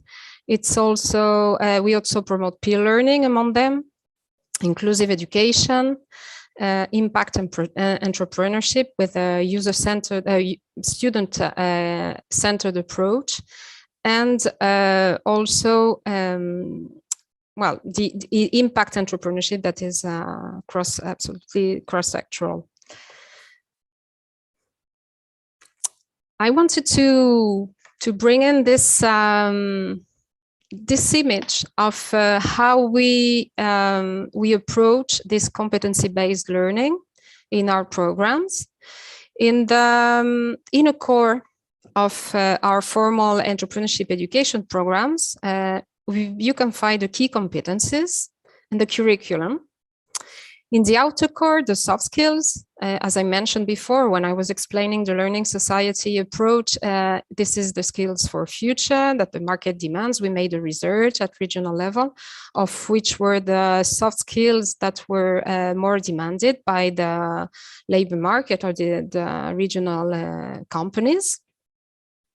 Then we have the mantle with the EntreComp, which has given us, as I was saying, the framework and the scheme of work for all our programs. And finally, the crust with the SDGs, because as I was mentioning, our compromise is with global challenges. And we really defend that our teachers and our schools should reflect on how they can contribute to solve these global challenges we all have. So if you go in the website of our programs that you have below, you will find our Método TVET, that is a cultural entrepreneurship education method, where you will be able to find open resources, many tools that we use and that our schools use to develop their programs. We are currently developing specific tool for each educational level, because even if we have been developing them for 15 years, well, we have to adapt, of course, and we have decided not to have separate programs for each educational level, but specific tools only. So that's the same program, but with different resources adapted to each level. And one big challenge that we are working on also is about the assessment of entrepreneurship competence. We have had many pilot projects on that aspect, on that topic, but definitely this is one of the challenges that we still are working on. We would be very interested in knowing more about other assessment projects, because what we're doing now is taking into consideration the descriptors and the ENTROCOMP framework, and trying to translating it to our reality, to our program reality.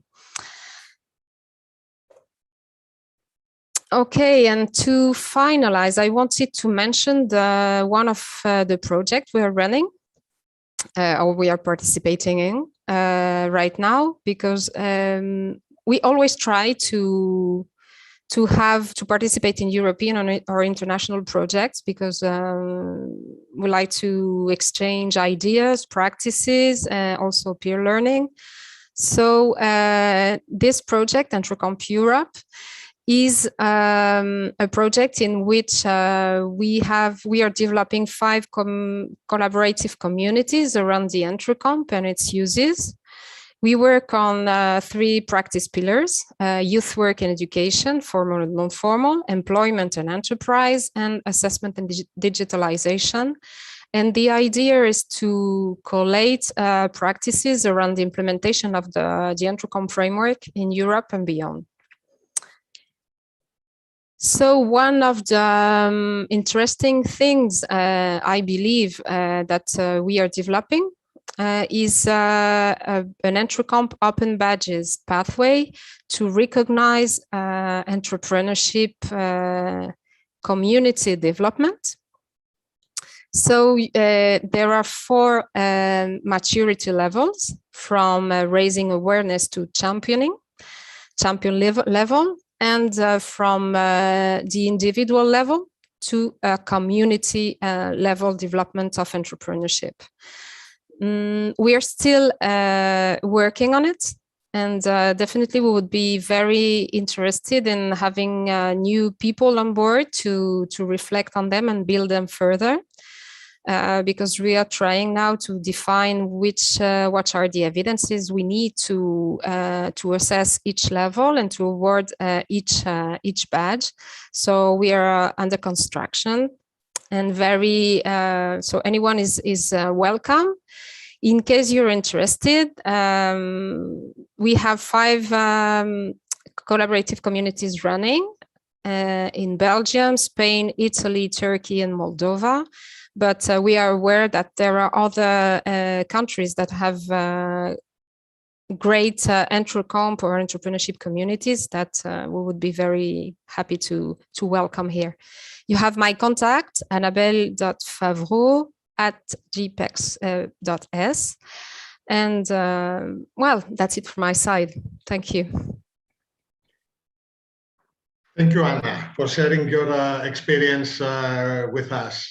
It is impressive that in your case, as you mentioned, it seems that all this effort is not one institution only, but it is a joint effort of various stakeholders in local level working together. Yes. And the second characteristic that I like very much is how you use ENTROCOMP in your work, and especially how you combine it with the Sustainable Development Goals, leading also to having impact to the society. Thank you, Anna. Thank you. Last but not least of our speakers in today's workshop is Ms. Mina Meleri from GA Europe, Director of Advocacy and Growth. Ms. Meleri joined GA Europe in September 2018 as Hub Director, and for the past 3 years, she has been the CEO of GA Iceland in Reykjavik. Besides consolidating the GA company program in the Icelandic education system, our speaker worked with a broad range of Icelandic stakeholders to further develop entrepreneurship education in Iceland. Recent development is that GA Iceland took part in a Nordic Council-funded research project and signed a new membership agreement with GA worldwide. So, Ms. Meleri, the floor is yours for your presentation. Thank you very much, and hello everyone. It's an honor to be here. Yes, so in fact, I'm since 3 years now working at Junior Achievement Europe in Brussels. So I agreed with the organizer of the session that I would rather talk about the European level and especially our micro-credential for entrepreneurship education. Although the experience in Iceland is certainly very interesting, but I think for this conference, it's more relevant that I speak about that. So those who don't know, Junior Achievement, we are the largest provider of entrepreneurial education programs in Europe. We work really across 42 markets, so Iceland, but all the EU member states and many others. And we are part of a global network that has existed for 100 years. So it's a lot of history and experience in empowering young people for their future economic success. And as was mentioned already, it's not only about creating the new startup founders in Europe, but also really developing a broad set of skills for these young people. And I wanted to share a few slides with you. I don't know if you are able to see my screen. So there was already a lot of talk by the previous speakers about these entrepreneurship programs at university level. Our programs work in the same way, but we really cover from ABC to PhD. So all levels of education. We believe that entrepreneurship education should be available to all young people at school, of course, with very adapted programs. And our company program is a very unique one because it's on the upper secondary level, so younger than university. These are European youngsters from the age of 15 to 21. And so it's a one-year program that really goes from all the way from motivation and ideas to organizing yourself as a company, shaping and establishing it, selling, and then organizing different competitions. So for this age group, it's really a unique experience, and it really develops all the skills that are also tracked in the Entrecom framework. And our concern since many years was that, well, how do young people, how can they prove that they have these skills? Because traditional education systems don't always allow for showcasing these skills and competencies like teamwork and motivation, leadership, communication skills that go beyond the sort of subject competencies. And therefore, we embarked on a project funded by the European Commission to launch a micro-credential called the Entrepreneurial Skills Pass. So it's a micro-credential certifying and assessing the learning outcomes of the JA company program. So it goes hand in hand. It's today an international qualification. So it's even, it has gone beyond Europe. It's already in 39 countries today. And it certifies that the young people who have it, they have had a real entrepreneurship experience. So the one-year program and all the learning outcomes that are established there. And they have the necessary knowledge and skills and competencies to start a business or be successfully employed. So it's really a kind of combination of this experience of the mini company during the entire school year. It has an online exam afterwards, and we adapt this to all the local markets. So it's translated and adapted to the local context. And what we really call for now is the part on recognition and further opportunities, because the more these kinds of micro-credentials are recognized, the more they can really be valuable on the job market for young people. Let me take the example of vocational schools, where our programs are very much implemented. For that category of youth, they will enter the labor market at an early age and immediately after that education, traditionally. So for them, it's really valuable to have this kind of certificate in addition to boost their CV and to really show the skills that they have acquired.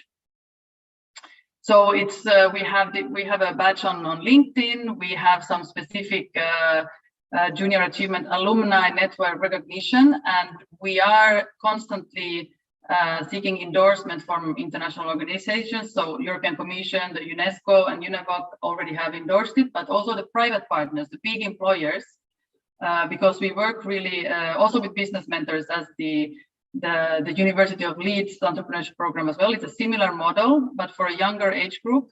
And what we then also ask is that those big multinationals would also in their HR policy and in their recruitment, whether it's for internship or apprenticeships or first employment, that they would recognize this. So it's a constant advocacy effort from our network.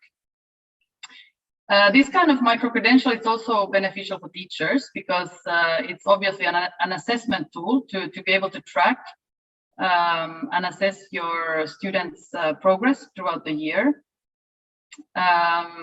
It can really support the individual learning. So while you have a class where everyone goes through the same program, the learning experiences can be very different. And of course, it helps also for the teacher to reflect and continuously improve the program for the next year. And it has benefits also for the employers, for our business partners and those who endorse, because it gives them a clearer framework to assess skills and competencies and ensure that the next generation of Europe's employment force has the skills that are needed by the labor market. So it's really the work skills, it's the job creation potential, and also the societal impact that are mapped. And here you can see in terms of the learning outcomes, it's very much similar to the Entrepreneur framework. And actually, our entrepreneurial skills pass was developed in parallel, so that the timing-wise they were overlapping. And we have worked closely with the European Commission and the same stakeholders who developed the Entrepreneur framework. So so it's very much aligned. Well, I think in this group, everyone agrees that entrepreneurship education and these kinds of programs have a positive impact on the youth. The societal impact is important to highlight, to also raise awareness on the fact that entrepreneurship education is not only about creating entrepreneurs, but it's really about the attitudes and mindsets to deal with the global challenges. And it really, especially in today's context, builds the resilience and the adaptability of the young people that traditional education systems and schools are not always good at building in the young people. Some ideas of who has endorsed it. Yeah, so maybe my final point would be, I mentioned vocational education, but also youth with limited opportunities, migrants, young people who are lacking resources and opportunities. It's very important that they get this kind of concrete opportunity for a formal certification, but without it being the long academic degree. So we believe it can be very instrumental for their employment opportunities in their new country of settling. and in this way it contributes to the social cohesion. And finally, the JA company program is also very much contributing to the achieving of the Sustainable Development Goals by allowing young people to really tackle the big issues of today and create companies and business solutions that have a social mission or an environmental mission, and we see it month by month, year by year amongst our students that for many of the next generation of Europeans, there is no business without it being responsible from a societal and environmental point of view. So if you want to know more about this entrepreneurial skills path, there is a specific website, entrepreneurialskillspath.eu, and our organization's website is jaeurope.org. Thank you very much. Thank you very much, Mina. This was an interesting presentation, having a concrete case with a multinational program targeting also younger ages and leading to certification. So it was good that we had an example and an initiative that covers entrepreneurship from another point of view. Before going to some questions to our speakers, I take the opportunity also to contribute to this discussion for entrepreneurship by saying a few things about a European program that targets entrepreneurship. It is a mobility program, and it is called Erasmus for Young Entrepreneurs. I will say just a few words about it and give you the link so anybody who is interested can visit it and learn about this program. So Erasmus for Young Entrepreneurs program is a European exchange program for entrepreneurs.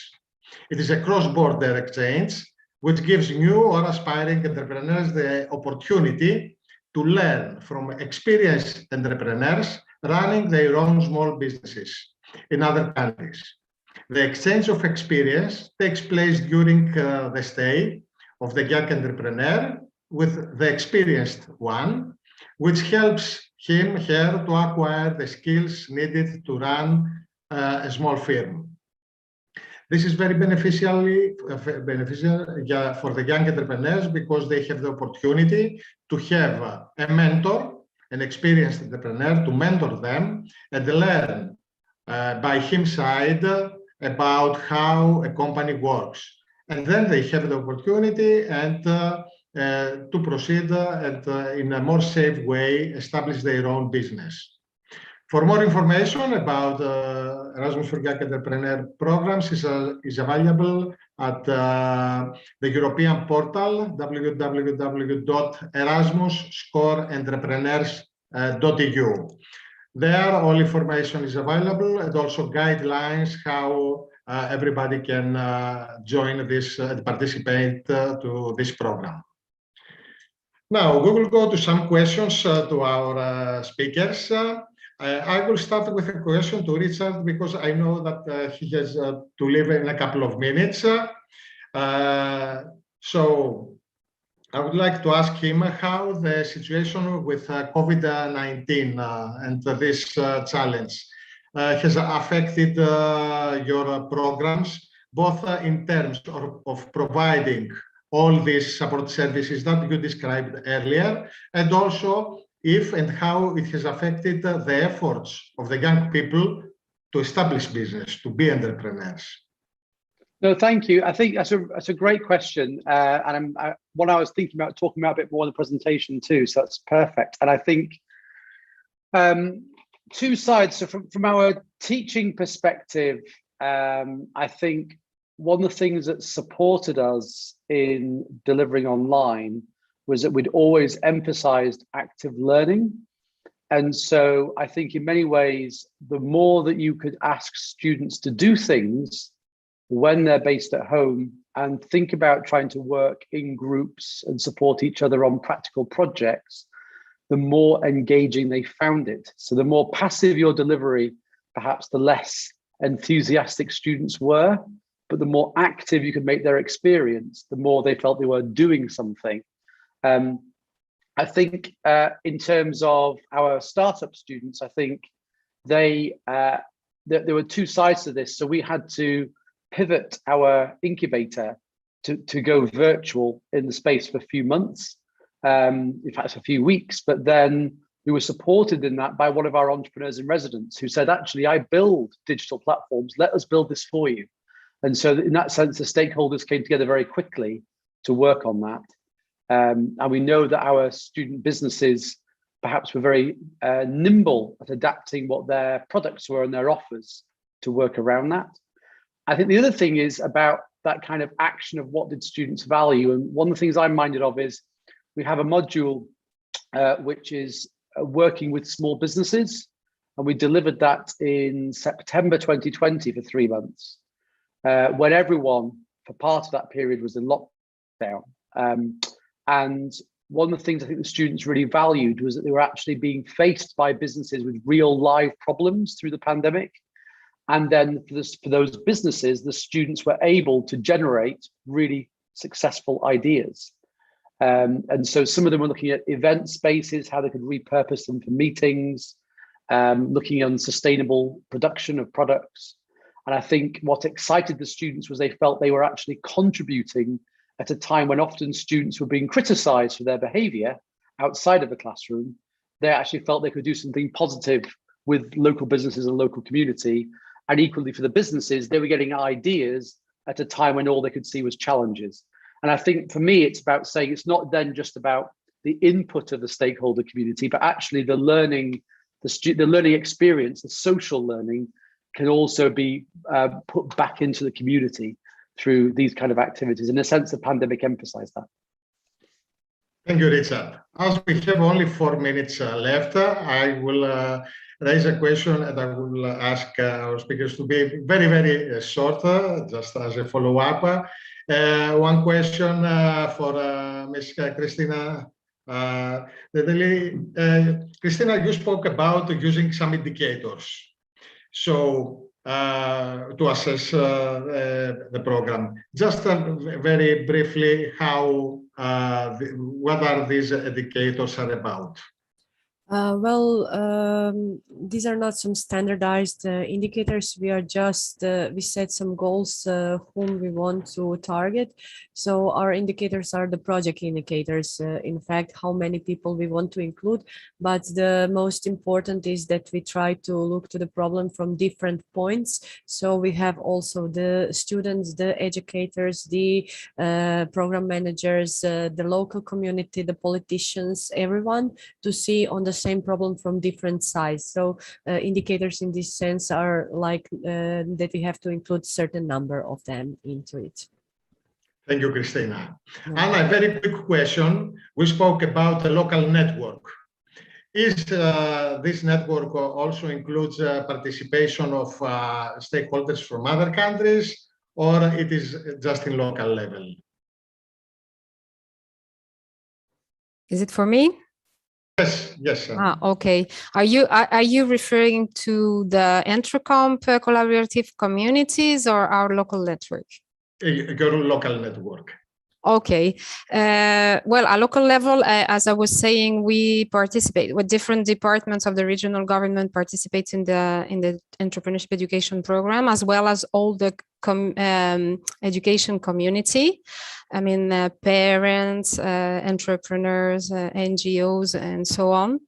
And well, at international level, throughout the projects that we develop, of course, we also have participation of other organizations or other entrepreneurs. But mainly, I mean, we focus at local level, but share knowledge at international level, let's say.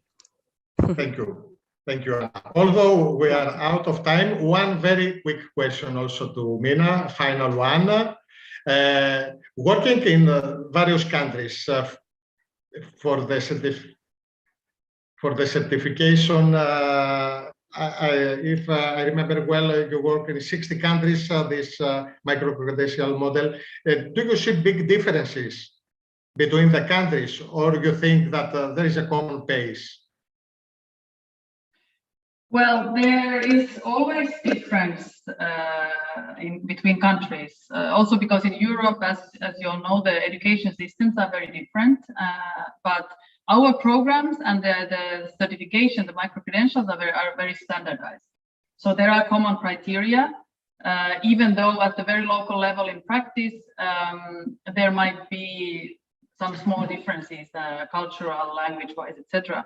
But also our European competitions of the company programs show that actually you need this kind of set criteria, and you need some benchmark and indicators of achievement, because that's how you can measure, and that's how you can measure the impact you have on the students and their learning. So I would say there are local adaptations, and actually the junior achievement name even is different in different countries. In the UK, it's young enterprise, and in many other countries, it's been translated to the local language. But the content of the programs is very similar, and certainly the certification is according to the same standards. Thank you, Mina. I would like to thank you all. I think it was a very productive workshop, very informative.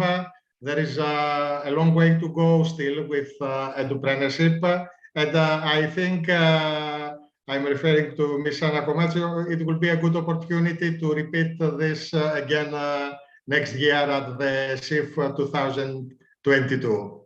Thank you all. Giovanni, apologies for this small delay. I'm getting back to you.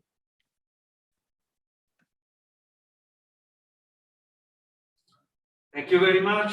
Thank you very much, Manos, and all your speakers involved that gave us and made us to touch with hands really the value of these contributions, that also had the capacity to reconnect what you were communicating with what we discussed in the previous sessions.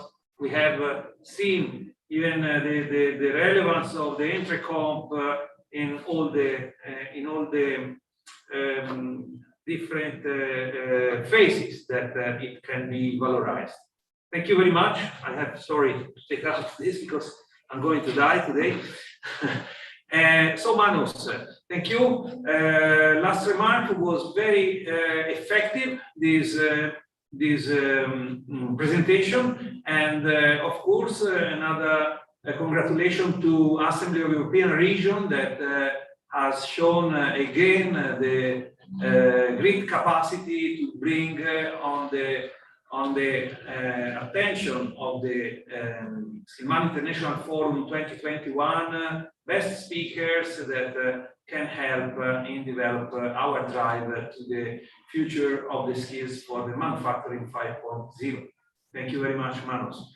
We have now another group of very numerous speakers I have seen. So we're going to move. Oh, I see Christina has the frozen video. So, okay, now you can see me. I think we have a group from ENI. So it's our social attention, social side attention. Please activate your camera. You can ask to the other guests to leave the speaking room. I see Aurora. I suppose Aurora and Silvia, they will go to present. So look, this is okay. I see Silvia smiling. Can you activate your microphone, Aurora? Yes. Please. Thank you very much. Sorry, I'm not very efficient at the moment with all these windows. You can imagine I have some difficulty, but I see that it works. So here we are in Lisbon, but you are in Madrid, I suppose, or if I'm wrong, please correct me. Yesterday we were connected from Bologna.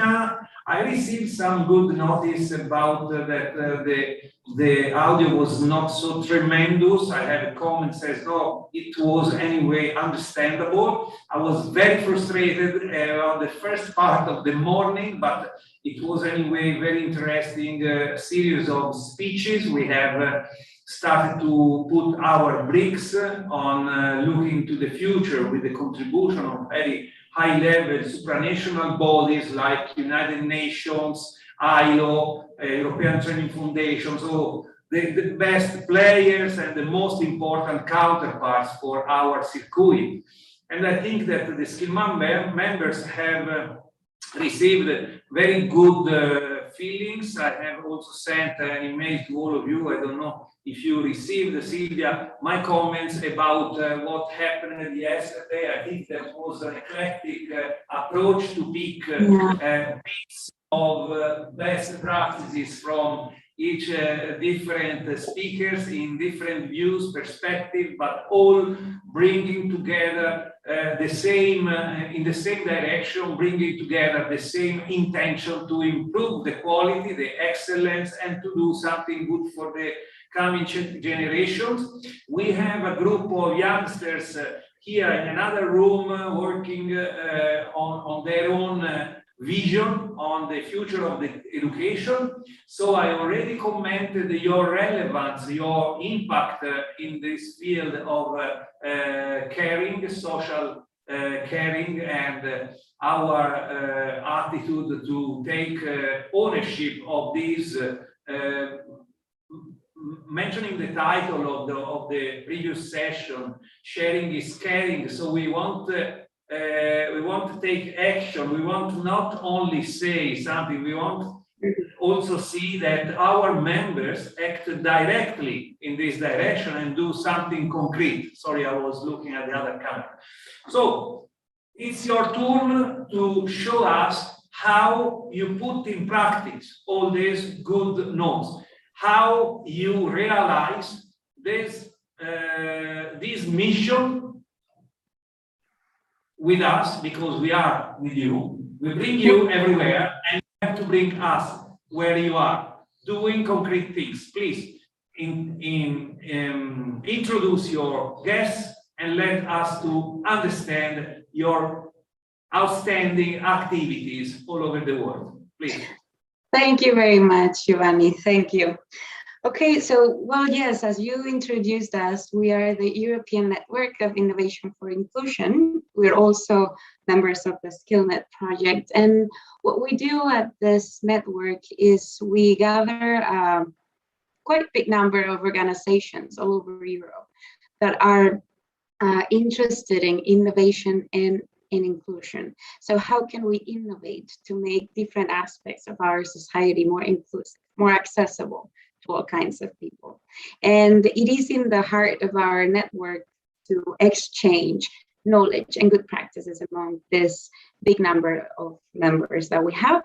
So once a year, we organize a call for good practices, and we identify in our partners some excellent work that they're doing towards making employment, entrepreneurship, and of course, vet education more inclusive.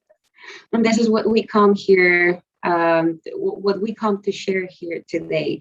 We are going to be talking about 4 or 5 different practices from members of our network that have proven to be very efficient and innovative in terms of making vocational education and training more inclusive and more open to all kinds of people. So I'm going to just start sharing my screen, and I'm going to introduce you to the first speaker, because we do not have a lot of time, so I don't want to take it from the practices that they're going to be presenting today.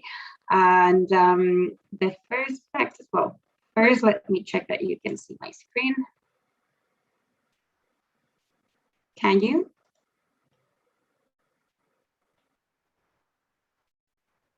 Can you see my screen? Yes, Silvia. We see yours, but we don't see the presentation. We see the program. We see PowerPoint. Okay. The presentation inside of PowerPoint. If you have a second screen, you have to bring back the presentation to your first. Right. Okay. Let me try again. How's it looking now? No, now we are not anymore. We have not anymore your screen sharing. We have to start again for the sharing. Share your screen. Okay. Okay. Launch your presentation. Now your presentation. Perfect now. Is it? Yes. Okay, good. Okay, good. So these are the 4 different practices that we're going to be sharing with you today. So we're going to start with TVET Digital, which is a project for digital teaching and, well, teaching and learning towards the digital life and work. And Aurora from Acción contra el Hambre is going to be telling us a little bit more about the project and how it is, well, unfolding at this moment. So Aurora, when you're ready. Okay, thank you, Silvia. I think you have to put it full screen, maybe? Yeah, I thought that was what you were saying. Okay, there. Okay. Okay, there it is. Okay, thank you very much, Silvia. Okay, so thank you also all the attendees, the public here, for your time and your interest in our work. So Action Against Hunger Spain, we are an international humanitarian organization that is fighting against the causes and the consequences of hunger worldwide. No, we've fed more than 15 million people in 50 countries. But since 2013, we started working in Spain for the social labor inclusion of vulnerable people. We provide them with the competencies necessary in order to create a job or to find a job, right? Or to create a business.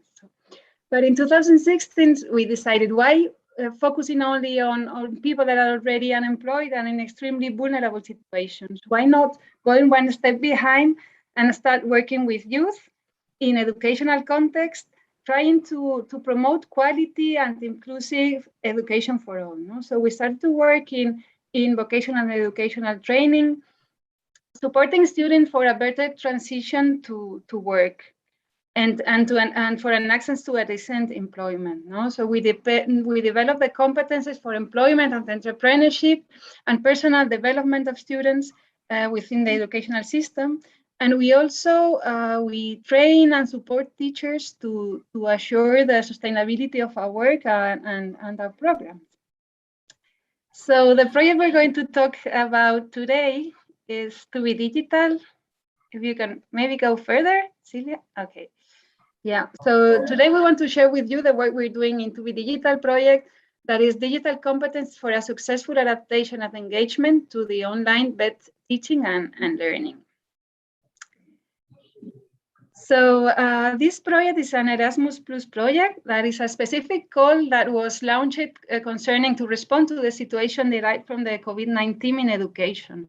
And it looks for the cooperation of entities in order to bring innovative practices into in a digital era, no? Innovative practice in education in this digital era. We've been ongoing for 8 months already, and we are a really powerful partnership of 5 partners in 4 countries. We count with 2 educational and vocational educational training agencies in Croatia and Latvia, and other entities that we'll be also sharing now.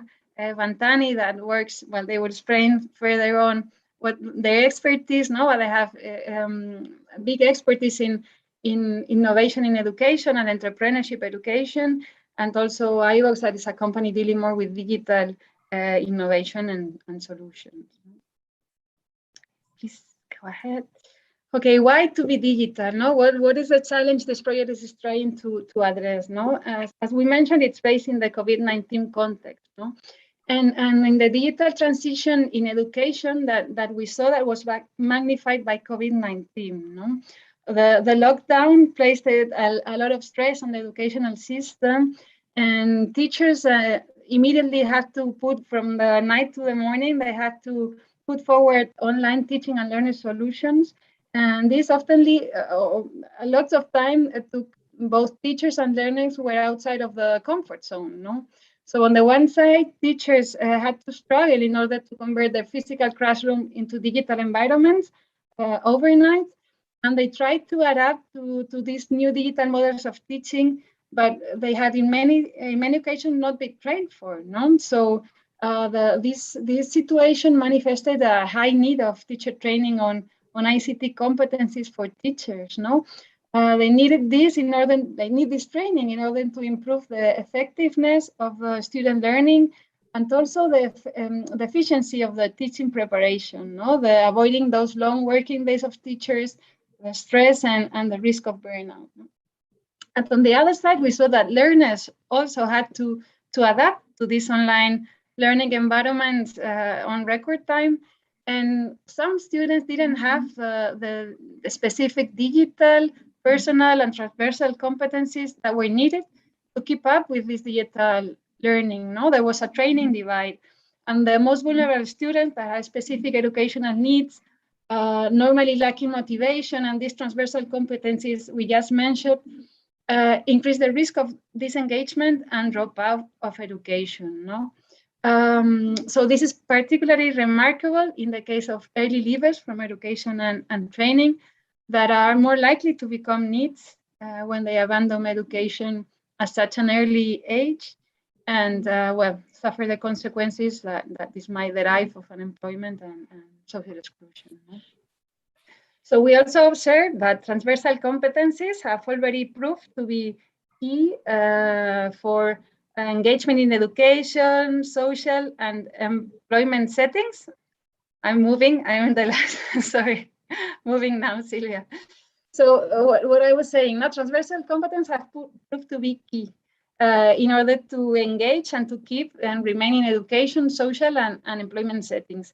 However, when shifting to digital training, they are the first to be forgotten. No? So these transversal competences are normally forgotten in online settings. So we saw that VET must adapt to provide this high quality and inclusive online training that is adapted to the needs of all students, including those that are at risk of early leaving, and not leaving anyone behind, and also an online training that includes the development of these key competencies and that takes all the advantages and the potential that technology can provide to enhance students' learning. So the aim of To Be Digital is to support this effective digital teaching and learning experience for both teachers and learning, especially teachers and learners, especially those that are at risk of dropout and early leaving. And the project intends to do so by encouraging the development of teachers' pedagogical digital competencies. We want to train teachers so they can efficiently teach and train online and be able to protect all young people's educational opportunities, that is to address all the needs of the individual needs of the different students, especially those that are at risk of dropout and early leaving. So on the one side, we want to increase this effectiveness of teaching. We want to address teachers and help them and train them in order to be able to adapt and to develop different teaching methodologies online. And also we want to work with students in order to increase their engagement in online education and try to reduce this dropout. Okay. How are we going to do this? In the first place, we are going to design a transversal and digital competencies framework for learning and working in the new digital society. Okay, what are the key competencies that any student must have in order to engage in education and further on in working in digital and online environments?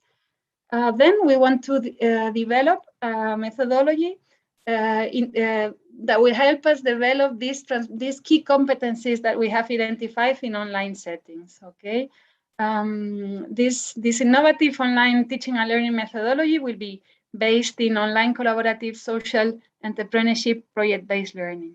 Okay, and this methodology will of course include an online transversal competence assessment system and tool that will help us to assess the development of these competencies and to monitor all the teaching and learning process. Okay.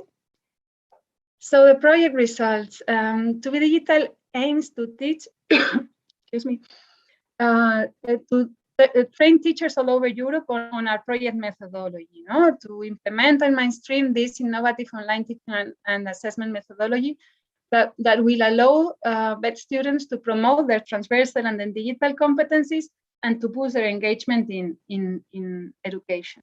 Okay. We are therefore going to train at least 100 teachers through a specific online training and also through a MOOC. We're going to design that will help us mainstream our project methodology all over Europe further on. And then we're going to pilot the project methodology with at least 200 students, for them to also benefit of the project methodology and to help us validate and finalize the project methodology. Okay, so what have we done so far? Up to now, we have been able to design the To Be Digital Competence Framework.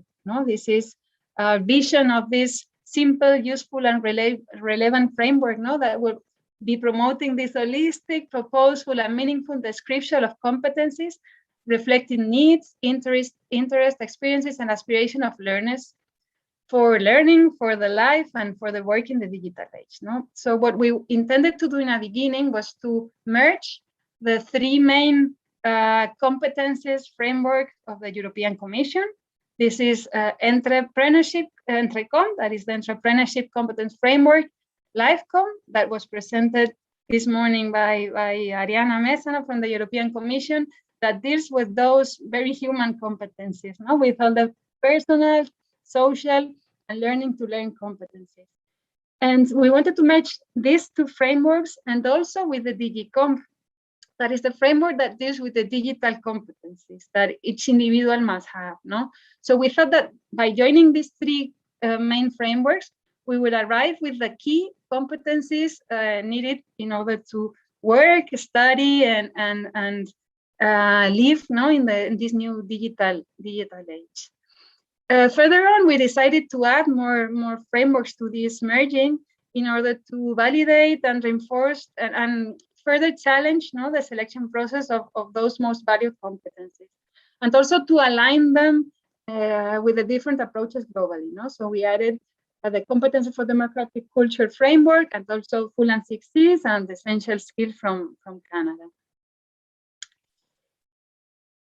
So the finalizing now the framework design methodology we developed, consolidating these 6 frameworks, we came up with 102 competencies that we reordered, trying to simplify as much as possible, eliminate duplications or duplicated competencies. And once we had done this, we incorporated a desk research we've done with other experiences of integration of competencies, frameworks at European or international level.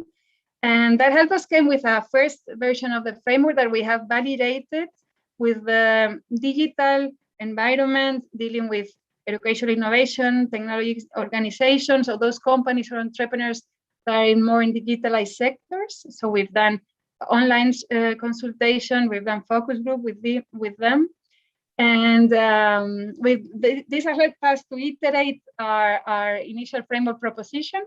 And we did a second validation with the educational community, with vocational educational teachers and youth trainers and the VET community. And finally, we did a final validation with the students and other youth participating in learning programs, right? So with that, we came with this initial final version, if that makes any sense. So we have like the final approaches, last validation to come, but it would look something similar to this. These are the competencies that came out as key for this learning and working online. And finally, the project timeline. Well, we hope to have this final version of our framework in November in order to start working on our online methodology and be able to train teachers in March, April to do an online training on our project methodology, pilot it with students by June, so that by January 2023, we will be able to have our first edition of our online MOOC on the project methodology and be able to mainstream it further on. And yeah, that's all concerning To Be Digital. Concerning in our interest, well, we have participated in many kind of calls, but are open to others that might not be here identified. Partners we usually look for, as you can see, all of them. Now we have NGOs, higher education organizations, research institutions, anyone that is working in the domains we work now for social labor inclusion of vulnerable people and inclusion in vocational educational training. And I think that's it. Here you can see the topics we are interested on, although I think we mentioned all of them already. And we're also happy to collaborate in any other collaboration, or that is network, events, research, or any crazy idea dealing with these topics. Thank you, Aurora. Thank you. I think that's a great example of how to somehow bridge the digital gap for teachers and for VET students as well, which is a very important part of making also vocational education and training more inclusive. So thank you for sharing the project status and what's going to be happening in the coming months. Mm-hmm. And okay, so for the next practice, we have with us, Ellen McCallum from Bantony Education, who is going to be sharing with us one of the projects they are developing, also based on the Intercomp, which is one of the frameworks that we mentioned before, and how they're making also education a bit more inclusive through this project they have ongoing. Thank you, Ellen, for presenting us your work today. Thank you. It's really nice to be with you, and thank you very much to the Skillman Network and also, of course, the European Network for Inclusion and Innovation for involving us. I think a number of partners and colleagues have mentioned Entrecomp throughout today, but just to introduce, I'll be talking a lot about Entrecomp in the next 10 or so minutes. But Bantony Education, we are a non-profit based in Belgium, but with people dotted around. And we are a collection of individuals who are passionate about entrepreneurial learning and these competencies that help us be more entrepreneurial in our mindset and in our ideas and in our actions. And we look to apply this lifelong.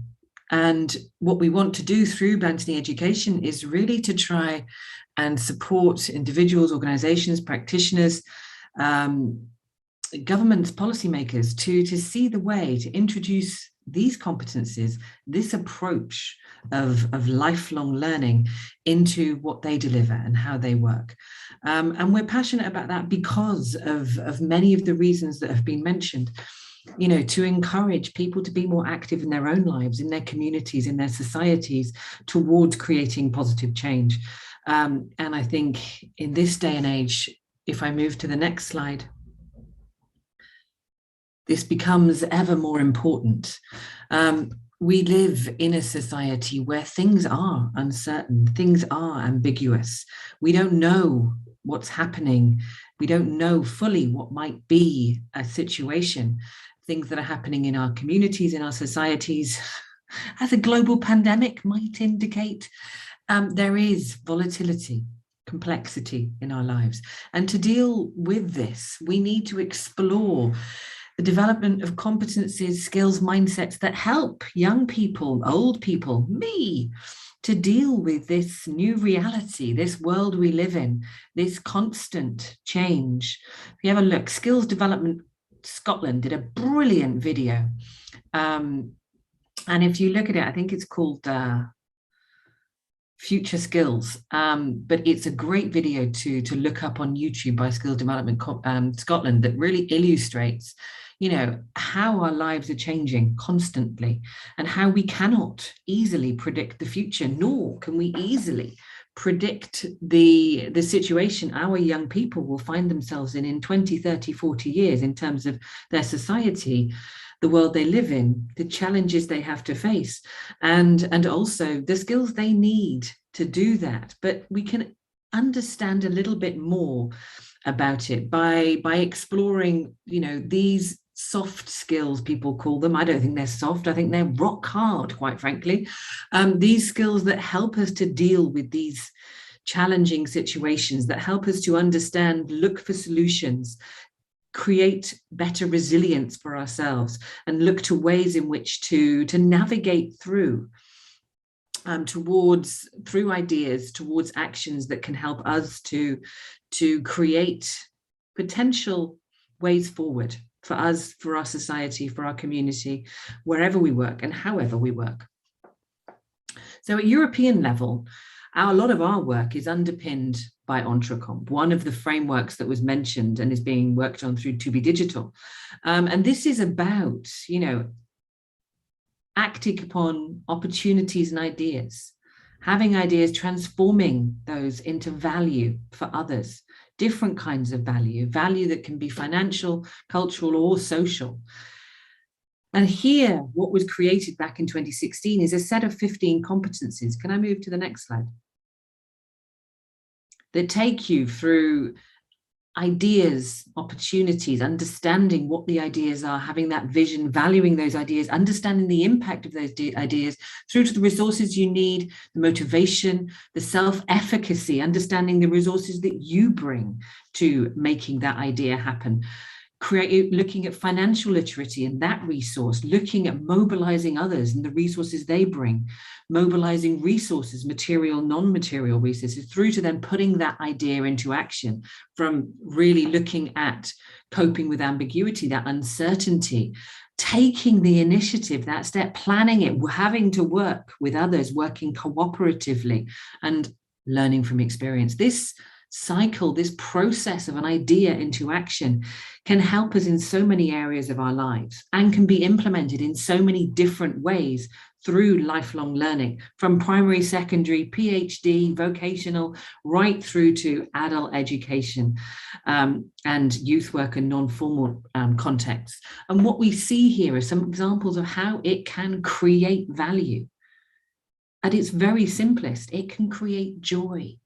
Imagine a primary school teacher and working with their learners, 5 years old, 6 years old, to explore how their students can create joy for their parents, perhaps through intergenerational learning, perhaps through creating products through their learning and sharing those with their parents. But this is where they can be creative and show that to others to create joy, or more complex areas of value that you see here. Next slide, please. These are the 15 competencies that we talk about when we talk about being entrepreneurial. And the emphasis here is on this being entrepreneurial in life, work, and self-employment across our lives. And this is our vision. It's because when we saw this, the challenge we see in entrepreneurial learning, in entrepreneurship education, is that it's so often connected to creating a business. And while that is important, it's not the only way we can be entrepreneurial, and it's not the only way that we can teach, support, give an experience to our learners that is having an idea and making it happen. So in Entrecomp.eu, what we wanted to do is to open up these competencies into the curriculum. How can we develop these competencies across the curriculum to create individuals who are aware of their entrepreneurial capacity, their entrepreneurial competencies, and their entrepreneurial potential, where they go next, where they can develop, how they've used it. So Entrecomp.eu was that package, that framework that was it was a teacher-focused approach to really say, okay, we're going to look at a framework that talks about the competencies, the professional competencies that a teacher needs to be able to deliver entrepreneurial education to their learners in their context. Are they a physics teacher? Are they a primary school teacher? Are they a vet teacher working on engineering, plumbing? They need to have professional competences to deliver entrepreneurial learning, to deliver Entrecomp in their curriculum. And it's not about being entrepreneurial. It might be. a little bit. But we don't say that because actually you might put teachers off. What we say is, you want to develop 21st century skills, soft skills, cross-curricular skills, employability skills, career skills, entrepreneurial skills. But we're going to do it through your professional competencies. We're going to help you see the how, why, and what of introducing these competencies in your curriculum and what you need to develop to enhance, because you might well be doing it already. It might just be a tweak, or it might be something that you want to change and evolve in your curriculum, in your context, in your school, in your college, to really take that forward. Next slide, please. So this is what we did. We came up with a framework so that teachers could see the competencies they need. We came up with the self-assessment tool so they could see where they're at now. We came up with a teacher training course to really take them through a process of developing their professional competencies and seeing how to apply those professional competencies to their own teaching to develop the competencies, to develop those entrepreneurial competencies for their learners. And we developed practical examples in order to demonstrate the how. And these are the five areas of the Comp.Edu framework. And I wanted to show this because it's important. They don't look much, but these are the professional competence areas that teachers, educators need to be able to deliver entrepreneurial education, to be able to deliver these competencies. They might have many of them. But what we did here and what you see here is these are professional focused. These are teacher focused. This is what actually they would recognize from their teacher training qualification if they've been through that. They would recognize these as processes they have to go through in their teaching career. And then we applied that to entrepreneurial learning, to these entrepreneurial competencies, creativity, self-efficacy, planning and management, taking the initiative. Next slide, please. And what we realized is supporting educators to go through this, actually Comp.Edu really showed us that we needed to have this kind of like checklist of process that laid behind this. So we have here the 6 guiding principles, which are now being used quite widely in different countries. Creativity, you include this. Real world context, making the learning relevant to the world outside the classroom, relevant to the students' lives, to the lives they might lead beyond their school vet career. Collaboration, showing them that they work together, showing the teacher they need to work together purposefully with an end in mind, creating value. They can create value, they can create change. That is empowering for the individual learner. It's empowering for the teacher to recognize the value they've created through their learning. That's about helping young people realize they can make an impact in the world around them, in a little way or in a big way. Reflection, learning from experience, reflecting back, being flexible, understanding the adaptability needed. And then visibility. Visibility is linked very closely to understanding I was creative, I had an idea, and it was not a bad idea. It could even have been a good idea, the final one I decided on. It's an understanding that the learner needs to know they did it. The learner might have had an amazing experience, but they need to be able to understand I gained those skills and those skills are applicable to my life in this way. And the teacher needs to recognize they're delivering those competencies. How much time have I got left? Just to check. I can't hear you, Sylvia, sorry. Couple of minutes. Couple of minutes, okay. So here you see some examples from across the curriculum. Comp.Edu really focused we engaged over 700 teachers from 52 countries. And I think we had around about, in the end, about 160, 170 completing a 30-hour study course, but alongside that, a series of workshops and engagement that engaged over 300-400 teachers across that lifetime. We're now continuing this through other projects more widely and integrating particularly those principles and the framework and the ethos of this teacher-focused approach in order to help teachers see that, look, some of these areas of learning, you can make them entrepreneurial.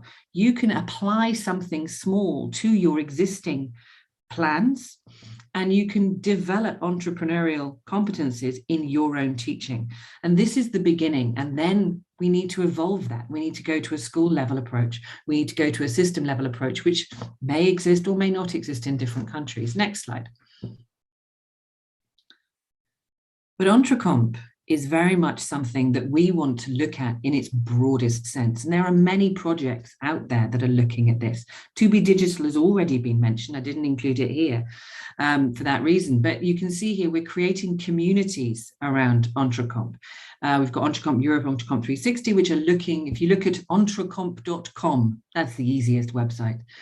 You'll see a community being built there. And I've included the Tunisian flag there because there's a great initiative in Tunisia to create a network of entrepreneurial TVET centers that are working to a framework of center competencies aligned to this understanding of being entrepreneurial and Entrecomp. There are projects that are supporting educators, and you see Entrecomp.eu among those. And there's projects that are supporting youth work and non-formal learning. All of these target audiences are being addressed. And these are all practices that we're trying to then work to share through the Entrecomp community. Next slide. At entrecomp.com. And this is something that, you know, very much aligned to the idea of sharing practice, the idea of supporting practitioners and organizations to connect, share, and learn. The Entrecomp community is something like, there are so many European projects that create a small platform, and we had this in many of our bids, and we realized it's an opportunity to try and bring it all together into something that is more meaningful. That will be sustainable, that will bring together different kinds of organizations from these target communities. And Annabelle in the previous session also spoke about Entrecomp Europe, which is part of this. Next slide. Thank you very much. I appreciate any questions, but you know, you can always get in touch with us or sign up with our Entrecomp community is just about to launch at entrecomp.com. So you'll be almost a founding member. Wonderful. Thank you very much, Ellen. That was very, very interesting. We're sorry about the time limit because we could be listening to projects like this for hours, but it was a very good taste of what you're doing at the Entrecomp project and the Entrecomp community. So really nice. Thank you. And to go on, we're going to have with us Michael Miller from the Opportunity Center. And he's actually going to share with us not one, but two examples of how they're working to make vocational education and training more inclusive place, both regarding gender and regarding mental health. So welcome, Michael, and thank you again for joining us today. Thanks, Sylvia. So as Sylvia said there, my name is Michael Miller. I'm Project Officer for the Opportunity Centre. We are part of Aspire iGen Group, which is the largest VET provider in the Yorkshire and Humber region in the north of England. We are headquartered in Bradford, which is a large city in the north of England in West Yorkshire. We're a not-for-profit social enterprise, and I work for the international arm of the organisation, which has a relatively vast portfolio of Erasmus and other European funded projects. You'll be able to find links to our project website, departmental blog, as well as Facebook, LinkedIn and Twitter social media presence via this presentation to give you a better idea of what we do as a whole. Next slide, please, Sylvia. Thank you. So just to summarise, Gender Plus was another Erasmus KA2 or Key Action 2 project focusing on innovation. It was a 2-year project which actually finished at the end of last year.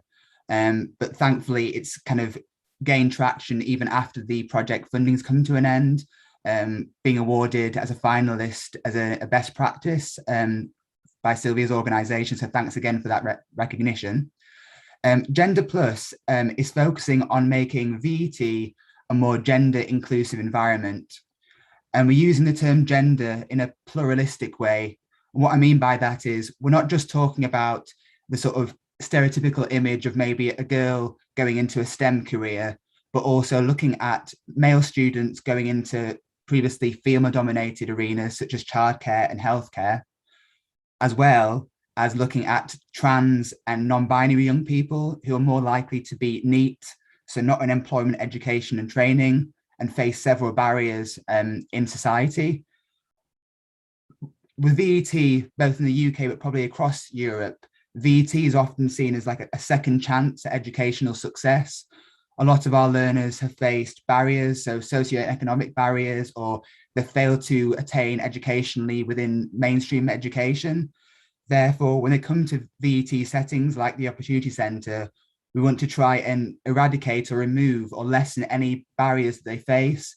And we feel that gender should not be a barrier. So whether it's somebody wanting to follow a gender atypical career choice, or somebody who is either confused about their identity or they are identified as trans, feeling comfortable in that to be open about their identity and accepted within the VET setting. VET poses it's a unique situation because most students have the classroom setting as well as the workplace setting. And there's often a mismatch or uneven picture in terms of how they're accepted. So whether it's a girl who wants to become a plumber or a boy who wants to become a childcare assistant or a trans student, they might be accepted within the classroom environment with their peers that they know well. But when they go out into the workplace, they might face barriers or people not accepting their identity. We pursued a top-down approach to the project. So what I mean by that, again, just to sort of break down some of the Erasmus terminology, is that when people who work in VET actually access our resources, they're doing so on behalf of their organization as a whole. So being completely honest with themselves and analyzing their VET organizational culture and structure as a whole to basically decide currently how inclusive are we to young people who are gender diverse. So whether it's that they are trans and non-binary or they're following gender atypical career choices. To provide a short example here, an anecdote, we had a learner at one of our centres in Wakefield, which is another city in West Yorkshire in the north of England, a female identifying student who enrolled on a construction course.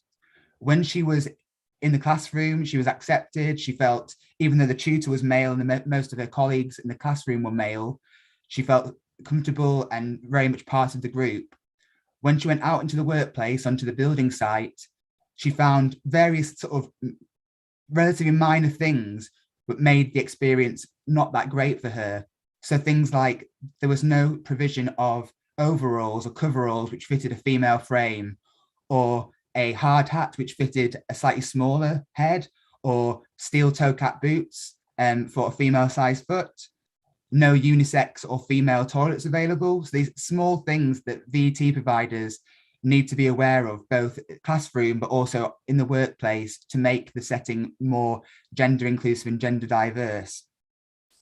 Very much so, gender, the reason we focus on gender especially is because gender, understanding of gender is very much uneven and mixed across Europe. So this was a consortium of, the next slide is fine, Sylvia, thank you. The consortium involved partners from Finland, Slovenia, Bulgaria, Cyprus, and Italy. And as you can probably imagine, topics such as gender identity or gender diversity are very much, it can be quite contentious or controversial talking about these topics. So maybe, for example, maybe in the UK and Finland, talking about trans rights and trans identity is maybe a bit more free to do so than in countries in maybe West and Eastern Europe. But we all had a different starting point, but we all kind of brought our own skill set to the project.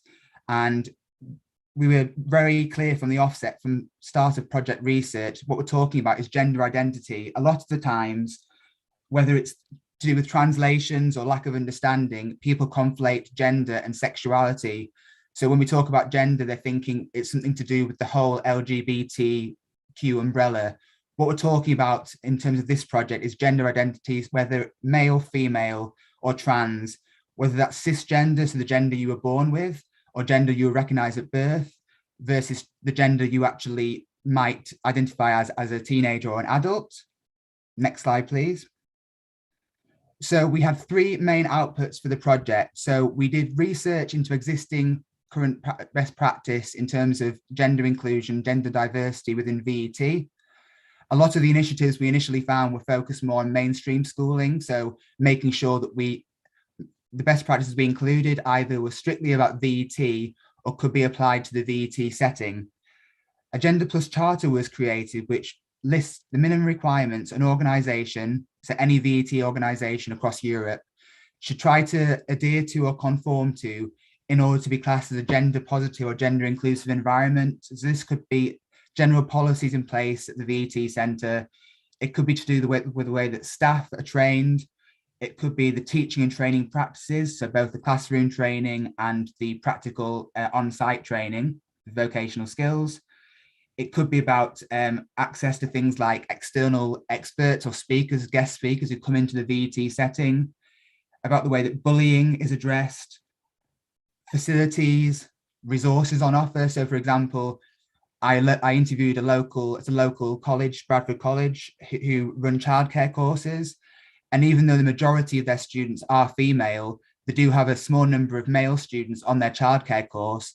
However, there was evidence, verbatim evidence, of when the group of students was addressed, it was good morning, ladies, good afternoon, girls. And sometimes the male student, because they were only one person, maybe they were in the distance, maybe sat at the back of the classroom, they weren't always recognized. A lot of the times the resources they use, worksheets and videos, are very much focusing on female students and female childcare assistants. So again, focusing on that kind of expression about you can't be what you can't see. So unless, for example, male students can see men working in the early years education and care setting or represented in training resources, they're going to always feel outcast or not fully recognized in the classroom or vocational setting. The minimum requirements that were stipulated in the charter then fed into an interactive digital benchmarking tool. So this is where like the innovation comes in. So the minimum requirements were placed in a benchmarking tool, again, for a free resource that users can access online. And this basically allows a VET provider to go onto the platform, answer a series of questions, between 20 and 25 questions, focusing on four main areas. So the policies in place at their organization, the way in which staff are trained, so both new members of staff and existing staff, communication between staff, students and parents and the wider community, and then also teaching and training practices, so how they helped to make people who are following gender atypical career choices feel like a valued member of the student body and the training body, but also how they kind of accepted people on their courses. Users can go on this platform as a one-time only thing. However, we do encourage users to register on the tool, because that allows them to track improvement over time. So even an organization which might feel that they're very much fully aware of gender identity, gender diversity, might still find some areas like loopholes in their knowledge or areas that they're not fully certain about. So by going to the platform and revisiting these questions over a series of months, weeks, months, or years, they can track their improvement over time.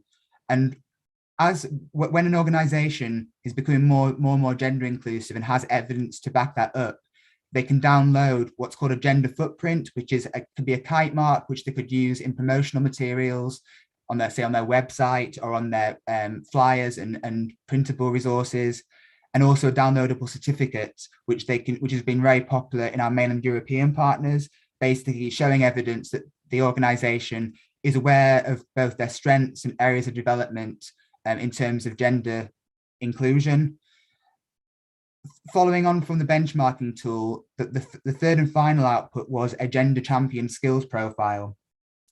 So this was a skills profile for somebody, either a new member of staff or a nominated existing member of the staff body, who would be the person responsible, not to be an oracle about gender inclusion issues, to be like someone who can signpost either students or other members of staff or parents of students to other organizations and other resources that might help students. So for example, if a student comes to a vocational tutor and expresses that they are having issues to do with their gender identity, or feel that because they are male that they feel that they'll be ridiculed or ostracized for following a traditionally female career choice, the gender champion would be there to offer support and reassurance, but also to signpost the student or member of staff to further resources.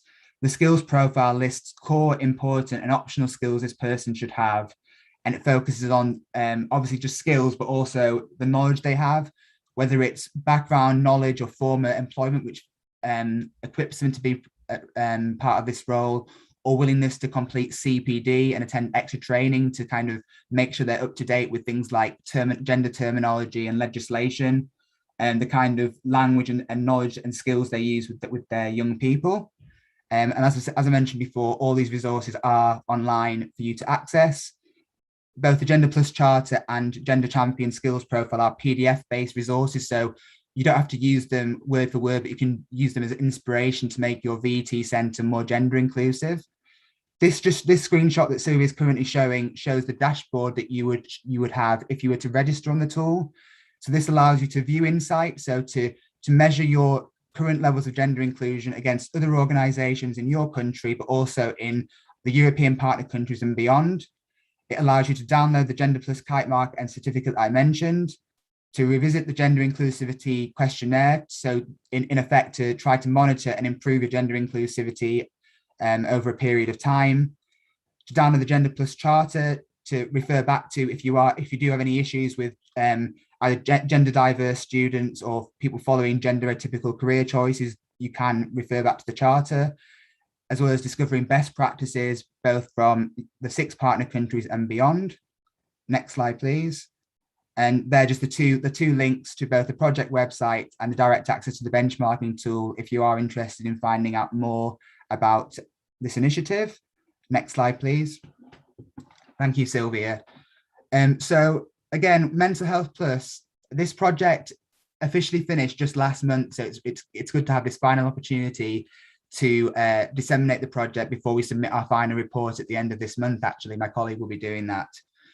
So again, mental health is another one of those issues that it's getting a lot of focus at the moment. So much like gender identity and gender diversity, mental health is an issue which simultaneously is getting a lot of attention. However, there's sometimes misunderstanding, or again, people conflate mental health with other things. So for example, when my colleagues were doing initial research at the start of last year, whether they were carrying out research in English or translating the research templates into the language of their country, a lot of people they spoke to, even people who are VET experts or people working in the field, thought mental health was talking about things like special educational needs or people maybe with conditions like Down syndrome or other chromosomal disorders. What we're talking about in terms of this project is mental health in terms of things like stress, anxiety, PTSD. That's especially relevant as what Ellen was talking about in terms of VET in the current culture of lockdown and pandemic life. So the impact that this has on mental health, both for people who are people who've had no previous issues with the mental health versus people who have got a long-term condition that needs to be acknowledged and recognised and supported by members of staff at the VET Centre. So much like with Gender Plus, we're using a very similar structure here, but applying it to a different topic. So the mental health resources that have been developed allow VET organisations to understand and improve their approach to mental health. So offering support, being flexible with their students, being understanding if they can't complete a particular task on time, for example. And again, with my example of VET offering that kind of unique environment in which maybe their classroom tutor is very supportive and understanding, and the young person feels they can go to this person to offload or to get kind of reassurance about their mental health issues. It could be that when they go out into the environment, the person who is leading them or the person responsible for them isn't always necessarily going to be aware or that understanding of any mental health issues. It's making sure that it's a joined up approach between the two areas of VET provision. And as the slide says here, at the time the project was kicked off last year, there was no existing official services across Europe to support learners in this way. It was more piecemeal. So people who have mental health were overrepresented in early dropout and unemployment rates, and obviously had a higher risk of becoming long-term unemployed. So this project has sought to create a standardized approach to mental health within VET. Next slide, please. Thank you, Sylvia. So because of the success of Gender Plus, this led to the Opportunity Centre as the coordinator, joining up with our Finnish and Bulgarian partners from Gender Plus, but then also getting the expertise of Icelandic, Italian, and Spanish partners. This is especially important in terms of mental health. So our Icelandic and Spanish partners are both specialist mental health support services. So we are aware, because it's a very sensitive topic and something we can't take lightly, we've actively engaged and actively use the expertise or utilize the expertise of these two partner organizations in the development of our resources. Next slide, please, Sylvia. Thank you. So much like the Gender Plus resources, we have the three main outputs. So the charter, which breaks down minimum requirements that a VET centre should try to conform to or adhere to make their vocational setting as inclusive and understanding of people with mental health issues as possible. The online benchmarking tool, which again allows you to assess and make improvements over time. And then also the mental health champion skills profile, which again would be an equivalent job, like the equivalent role like the gender champion skills profile, but this person would be again knowledgeable about terminology and understanding and being able to signpost both students who are struggling, but also maybe staff members, because it's a whole, this addresses everyone inside the VET centre. So it could be that staff are really struggling with, transferring their vocational provision online. It's something that's been very difficult during the last year and a half. So it's basically to be accepting of everyone's mental health issues and trying to, again, remove any barriers there are to success. Next slide, please. Thank you.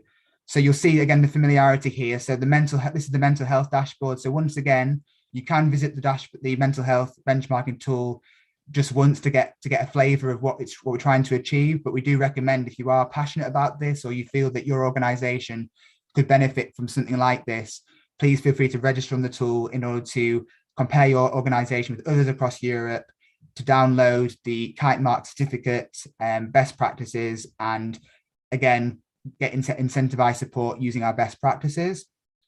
Next slide, please. Thank you, Sylvia. Again, the project website with the direct access to the benchmarking tool is available for everyone. Next slide, please. Thank you. Just as a final note, because of the success of both Gender Plus and Mental Health Plus, which kind of overlap with each other, despite the fact that we had left the Erasmus scheme because of Brexit, unfortunately, we were lucky enough to be part of a consortium of a 3-year Key Action 2 project led by Chiappe, who are Italian partners on Gender Plus, but they're actually coordinating this project. But this project uses the structure of both Gender Plus and Mental Health Plus, but it applies it to the early years education and care setting. So we have partners, the same partners from UK, Italy, and UK working on this project alongside experts from Slovakia, the Netherlands, another Italian partner, and a Czech partner, working to make the early years education and care setting more diverse. And we're talking about diversity in a broader spectrum here. So the fact that children from minority backgrounds, whether that's to do with language or ethnicity or religion, or parents with different family makeup, so same-sex parents or single parents, might feel that there are barriers to being fully accepted within early years education and care. So the idea is that we're using the same structure, so the charter, benchmarking tool, and champion or skills profile, but applying it to this early year setting. Finally, because it's a 3-year project with Diversity Plus, the final output will be a Diversity Plus serious game, which will allow people who deliver ESEC provision to basically measure their understanding of what diversity and inclusivity means, and basically apply what they learn from the serious game to their daily practice. Final slide, please, Sylvia. Thank you. So as I mentioned before, it's obviously very frustrating that we can no longer take part in the Erasmus scheme because of Brexit. However, We are still actively engaged in Erasmus projects, and we will be until the middle of 2023. So we are working on the diversity project till then, as well as a project about encouraging disadvantaged students to get interested in climate change, and also a project about supporting female migrants coming to the UK and across Europe. So if you are interested in working with us, either as a project partner or working, finding out more about our existing projects, please do get in touch. Even though we can't participate in the Erasmus scheme, we are actively involved in the Horizon Europe scheme, and we will be submitting proposals in the April call next year. So if you are interested in working with us, or you are wanting a UK-based partner to work on any kind of project, focusing on any of the issues on the screen currently, please do get in touch. Thanks, Sylvia. Thank you, Michael. Thank you. Thank you very much for sharing this. Well, actually 3 different practices to make the vocational education and training more inclusive. And yes, we really encourage everyone to go into the websites and to register in the different dashboards and use the tools, because we're sure they're very, very useful to that aim. And finally, we do have one more practice that's coming. There we go. That's coming from Spain, in this case, from a vocational education and training center, which is the Puerta Bonita. And we have today Jorge Greste with us, who is going to share this one last practice, Creative Skills 21. So Jorge, I don't know if you're with us. Yeah, I'm okay. Yes. Can you hear me? Yes, perfectly Okay, well. Thank perfect. you, Jorge. Thank you so much for inviting us to this webinar. As Silvia said, my name is Jorge Grence. I'm a deputy principal of Puerta Bonita, which is a VET school in Madrid, audiovisual and graphic design school. And creative skills is all about 21st century skills. Next slide, please, Silvia. We have 8 VET schools. All of them focus on the creative environment, meaning audiovisual, graphic design, printing, and these kind of things. We aim to move 48 teachers and 96 students in the whole project. There are 6 weeks in 6 different countries where the teachers and the students develop the outcomes I'm going to present you today. And 3 challenges, because we are like couples of VET schools. Now I'm going to explain you how does it work. The schools which are involved in the projects are GLR from Rotterdam, ITIC from Portugal, from Lisbon, NAC from the north of Italy, Artevelde school, which is in Belgium, Gradia, located in Jyväskylä in Finland, GBS from Switzerland, and Newcastle College, which is located in Newcastle, obviously. And it's a KA 202 Erasmus Plus project with the collaboration of Movetia agency in Switzerland. As you probably know, Switzerland is not inside Erasmus projects anymore, so they have their own agency and they collaborate with us really often. Next slide, please. Thank you. The goals. We have 2 levels in the projects. One level is the teacher's level, and the other level is the student's level. They linked at some point, but they have different outcomes. The goals for teachers, the main goal for teachers is improving the soft skills in the school, in their daily life. What does mean? This is that we realized that 21st century skills are quite important for all of us. Companies tell us all the time that we must focus on 21st century skills and that they are really important for the future of our pupils. But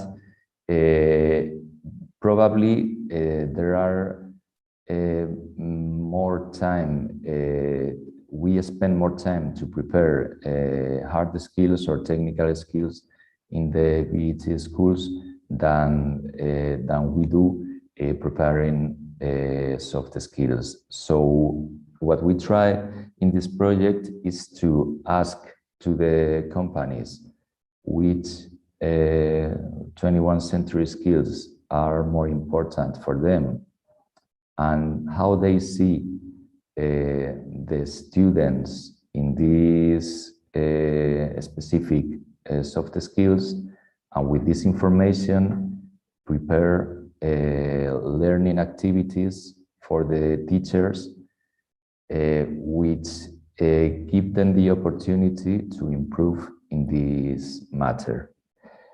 Obviously, there is a second level, which is the students level, and it's really important for us because Erasmus projects for us, it's all about moving students all over Europe, obviously. So what we decided was to take advantage of the students and make them do something that they like. I'm going to explain later what they do. And while they work on the assignment, we propose to them, we use them as an observation field. The teachers work with the students. They can see how the students behave related to the 21st century skills the companies have chosen as the most important, so they can make questions or they can assess their own level in the way they treat these 21st century skills in their daily work. That's for teachers. For students, the most important thing is learning a methodology called design thinking, because it's really important in the entrepreneurial world, and it's something that our teachers do all the time in the school. So we propose the students to work within this methodology to come up with a communicative idea to solve one issue related to a sustainable development goal. For instance, in Madrid, we are working, now we are in the Mobility Week from Madrid, and we chose inequality as the main topic. We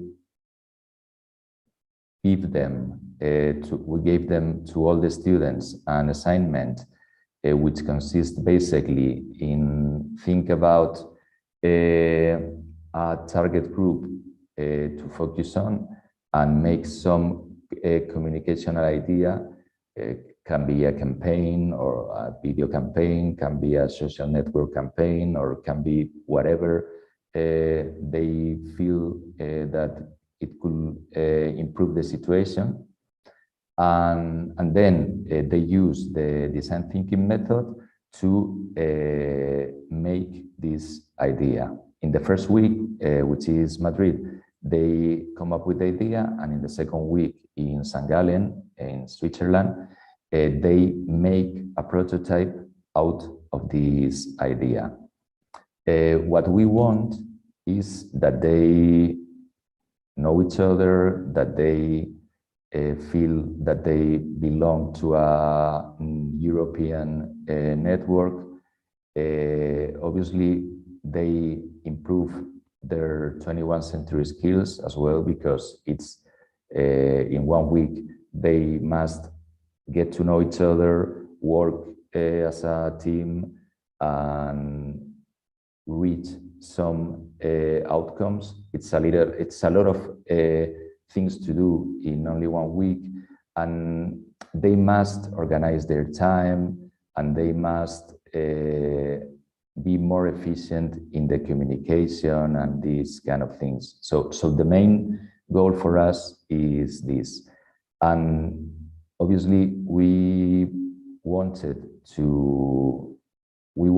them to choose an interesting topic, and that's the reason why we chose one sustainable development goal in all the mobilities we have, because we in previous project we realized that when the students choose the topic, and they are completely free to choose the topic, sometimes they choose topics that are not interesting even for them.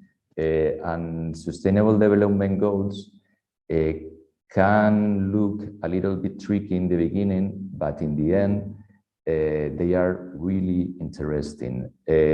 To get them involved, we prepare some keynotes and so on for them to get to know the situation regarding this sustainable development goal. Next slide, please. For institutions, for Porta Bonita and the rest of schools, obviously, the main goal is to have a big network for these kind of projects, and for us, because allow us to send students to make the internships to abroad, to different countries all over Europe.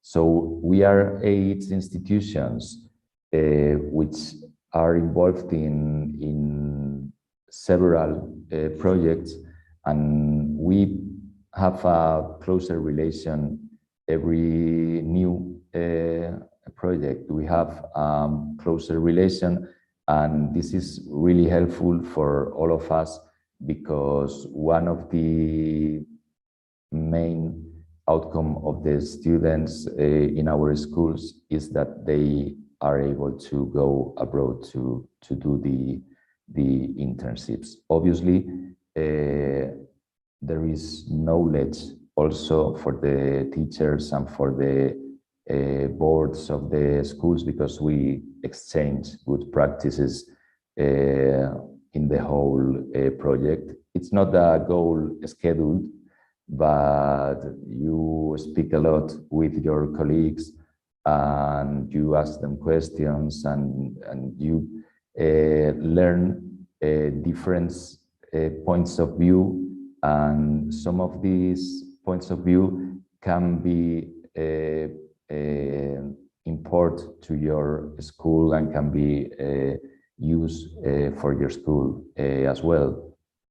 Obviously, it's interesting also to know the perspective of the companies of different countries, in this case regarding 21st century skills. As we made a survey and I sent them to the rest of countries, it has been interesting to see how different is the point of view of the companies, of the countries involved regarding the soft skills of the students and how they behave when they reach the company. So it's interesting for us, this point of view as well.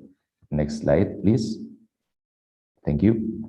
For the teacher, regarding the teacher's level, as we told you, the first step has been to elaborate a survey. We sent the survey to all the companies. Most of them answered the questions we asked them. And with the results, we chose two 21st century skills for Newcastle and Belgium, two 21st century skills for Madrid and St. Gallen, and two 21st century skills for Finland and Portugal, which is going to be the two latest travels that we are going to do. And we prepare learning activities for the teachers, just to suggest them to think deeply in these matters. But I put some examples there. Is there any technique which I can use to facilitate the communication, or how can we assess 21st century skills, which is one of the main issues in the schools, because all of us give a lot of importance to soft skills in the school, but then we assess only hard skills. So we need tools for the schools to learn to assess these soft skills. And obviously, the learning for the teachers is made by people from the university in every country who made keynotes, and people from companies who made keynotes. Next slide, please. For students, the process is choose sustainable development goals for each two meetings. The first day, there are 5 days. First day is breaking the ice.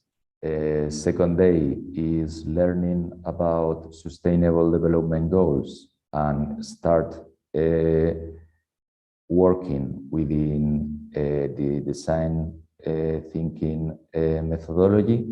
Normally, the third day is like a cultural day because most of them don't know the city where they are, so we go to museums and this kind of thing, cultural activities. Thursday, they come up with the idea and prepare a presentation, and Friday, they present to a panel of people from the creative world. This panel makes suggestions, and with these suggestions and the idea they have before, they go to the second country, and in the second country they make something out of it, a short video, print something, or make a prototype or whatever. And we organize in the same way. First and second day learning, and the rest of the week making things. Next slide, please. Yeah, you have here a link to the outcome so far, because we have only time to make the first meeting, or the two first meeting, and then the COVID comes and everything stopped, and now we are resuming. So what I recommend you is to visit our website, and there we are uploading all the things we do. Next slide. Thank you so much. There, our profile of Instagram is in the last slide, and also our website. So I appreciate if you go and see the work of the students, because it's really good, the things they can do if you take into account that they don't know to each other the first day they arrived in the country. Thank you so much for inviting me, and whatever you want to ask me, you have my contacts in the website. Thank you. Thank you very much, Jorge. And thank you, everyone. I think these were very good examples of what we mean by making innovation more inclusive, and in this case, putting it at the service of making vocational education and training a more inclusive place, a more inclusive ecosystem. So thank you for that. And thank you to everyone, because I think we have overdone our time a little bit. So I apologize for that. But thank you for staying and for listening to all these practices. We will be very happy to share with everyone the PPT where you have the contacts, and you can further get more information and directly contact to each of the speakers. And well, I think that's everything from our side. Thank you.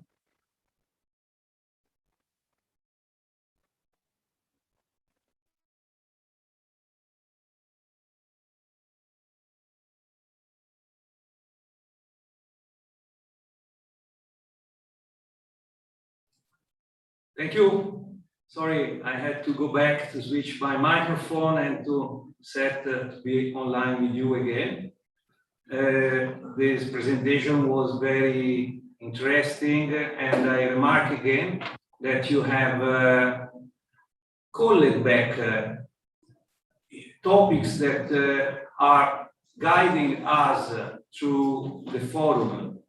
We have discussed yesterday and even today many of the aspects that you have also called back. I remember in your presentations, I appreciate very much what you do in your environment, and you have this concrete impact. We talk about digital, no? Digital is the key for many doors. And your to be digital project is very important. Yesterday, if you remember, we commented that more than 40% of the European population lack of digital skills, and so this is a meaningful information for us. And of course, that is not a generic approach to skills. We have a specific way to view the relevance, because there's that we consider skills for life are necessary to face the future and not just the present. So we need to equip people with credentials related also and with competencies related also to specific aspects that you have very well explained to us.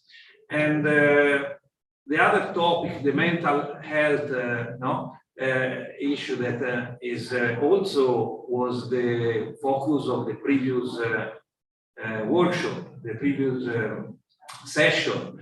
And so there is like a red line that connects all these parts together.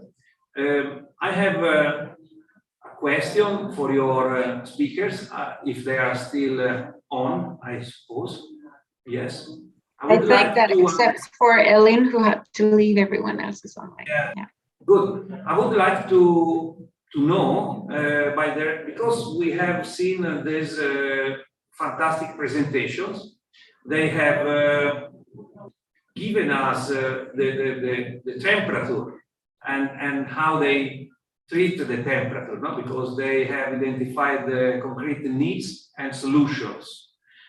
What is their commitment for the future to continue to work together? Because you know, the Alliance is looking to extend his impact in the future, and so we know now what they are doing, where they started, and where they are going as individual organizations. I would like to have a feedback, if you agree, to understand what is the commitment for the future within the Alliance, within the activities that the other organizations have presented in the other sessions. So do you have an idea on how to improve our match, our collaboration? This is to you, of course, and to your speaker. Thank you. Okay. Sure. I don't know if anyone wants to go ahead and answer that, or. I was just going to say, Sylvia, as part of the Gender Plus and Mental Health Plus project, all the project partners across the 6 partner countries made a pledge to keep the project active. So for 3 years, so basically we've come to the end of the first of those 3 years, but to actively promote our project, so attending events like this, hopefully face-to-face one day as well, making sure that our resources are up to date, so we have social media that we're still posting on, and that our website stays live, that we are troubleshooting, so the platform, if there's any kind of issues with the platform, that it's dealt with as quickly as possible. It's obviously difficult because with most of our organizations, we're quite small organizations with quite a large amount of work to do. So it's sometimes difficult to allocate enough time to projects that where the funding has expired or come to an end. But especially being given the opportunity to come to events like this and to show that there is life after the Erasmus funding ends, I'd say that's kind of something that all organizations should do as much as possible, especially those projects that have kind of gained traction and have had a good response, to make sure that you actively keep promoting them and that sort of kind of sit on a hard drive somewhere, not being, you know, engaged with. So I'd just say, in terms of what we do and what we try to do and try to encourage others to do, is to basically take any opportunity that arises, whether it's a webinar or a face-to-face event or just email communication or LinkedIn communication, just kind of spreading the word about what we're trying to achieve. Sure. Thank you, Michael. Thank you. Okay, yeah, in our case, I mean, the collaboration on the TVET started not long ago, so we just started, but already collaborating between members in different activities, no? And even with the different partners that have, all the different entities that have presented today in this session, no? We collaborate with Puerta Bonita and through the European Network of Innovation for Inclusion, no? That is what the meaning of the network is, no? To create alliance and different networks and different partnerships to create different projects dealing with innovation for inclusion, no? And I think that the topics that have been addressed through this Skillman International Forum, as Giovanni said, totally, I mean, we've tackled digitalization, green, no, with ODS, sustainable development, as you mentioned, mental health. We've talked about competences with Digicom, with Entrecom and Livecom. So yeah, I think we are lots of people working on the same issues, but I think Skillman also is a good place to meet, no, a good environment to meet and to exchange, and hopefully new alliances will come on through this. Perfect. Thank you very much. We are approaching to the end, and we are going to have a brief resume from on-site activities. Thank you very much to the ENI members and to your valuable contribution to the Skillman Forum. Now we are passing to our colleague from Italy. I see behind in the background, I see the Italian flag colors, and I expect now, Irina, you can start your microphone. I'm just putting you on stage. Just a moment. Okay, I'm not sure that you are the only one. Okay, just a moment. We remain here. Okay, Irina. Sure, can you Your hear me? microphone is on. Perfect, we hear you. And then let me see one moment if the director can also put, we could have, I think, Miss Maria Ribeiro from the municipality of Lisbon connected also from the street.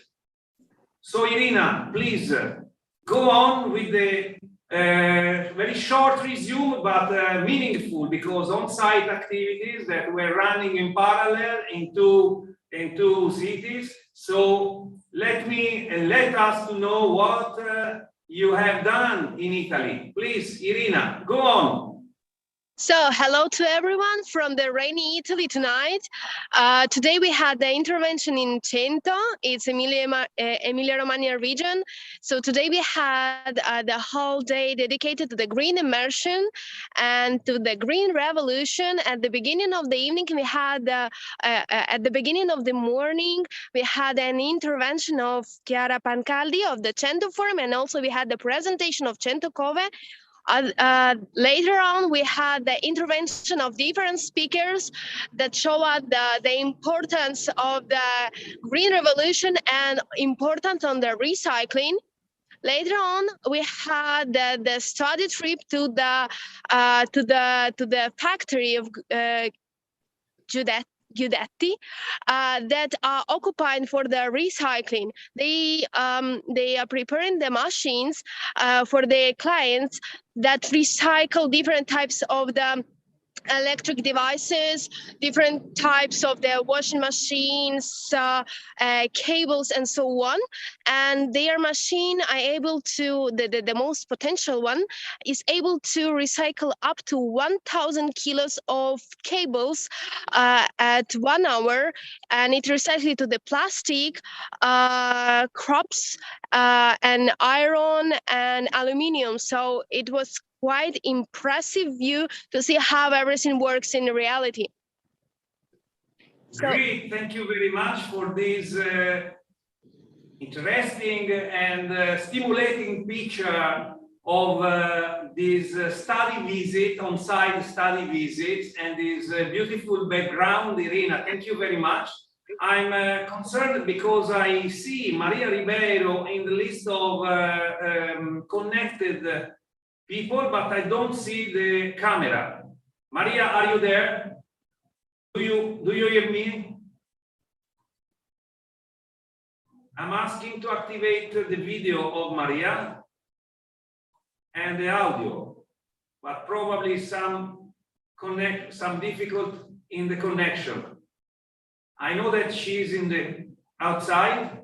So I'm starting to give you a feedback on the activities that we have run in parallel here in Lisbon. We have this fantastic group of youngster leaders. They are very committed to design the future of the skills for advanced manufacturing, and not only, they are very creative. I went there for 10 minutes because I was busy here and I was replaced by Julian. And then I went there to visit what they were doing. They were an ongoing discussion, very, very intensive, and felt interaction among them. I think that they are really good coming leaders, and we need such kind of person that take the leadership and the responsibility for their own future and for the planet. So Irina, even here we had a fantastic experience. Unfortunately, I was not able to stay longer with them, but I have seen and will see the presentation of these activities tomorrow. Then I go back to check, but I think Maria Ribeiro is not yet is not working. The video is not working, and the audio I don't know, so I don't see. The director can help me because I don't see the cameras. I see only one camera. Probably something is happening here in my connection. I don't know.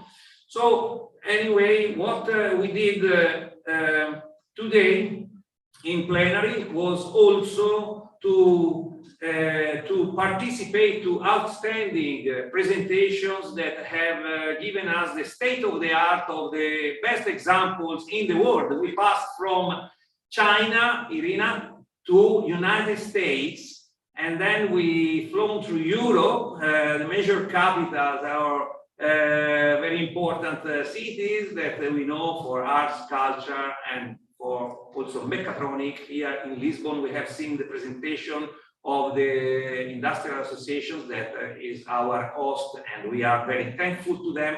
Let me to repeat this. You are connected. I am connected, but I don't have image. I don't know why. Okay, we have Maria that came back here.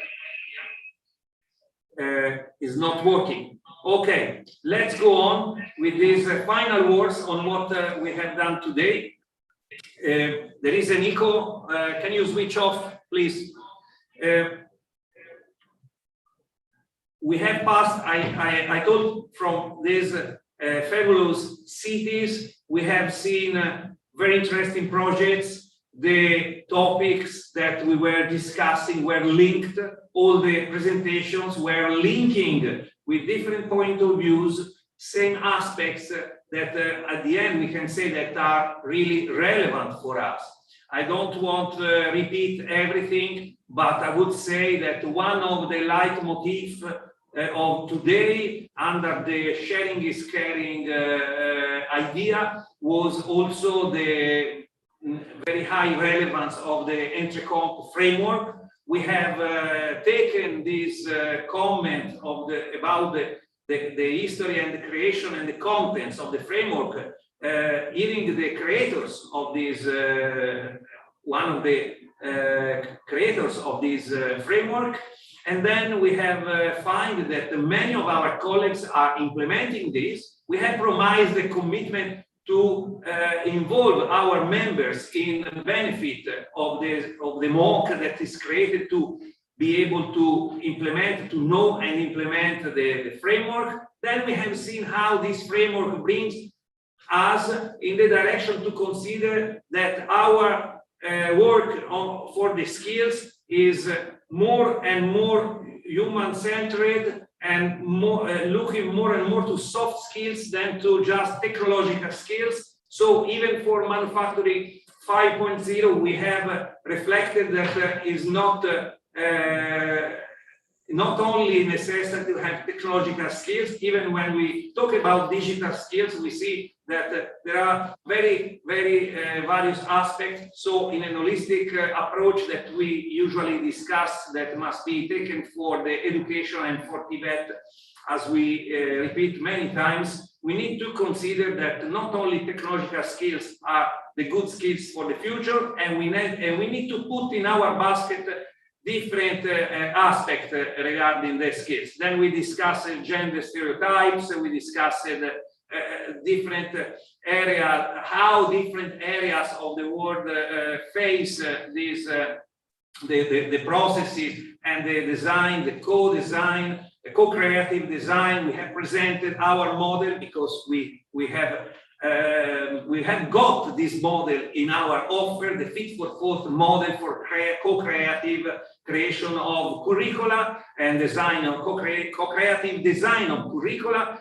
And then we have also underlined the relevance of the training of the trainers, because as we said, 40% of the European population lack of digital skills, and we know also that we have a weak point in in facing the future concerning the preparation of the trainers that must be equipped to face this transformation, that because they are the drive of this transformation.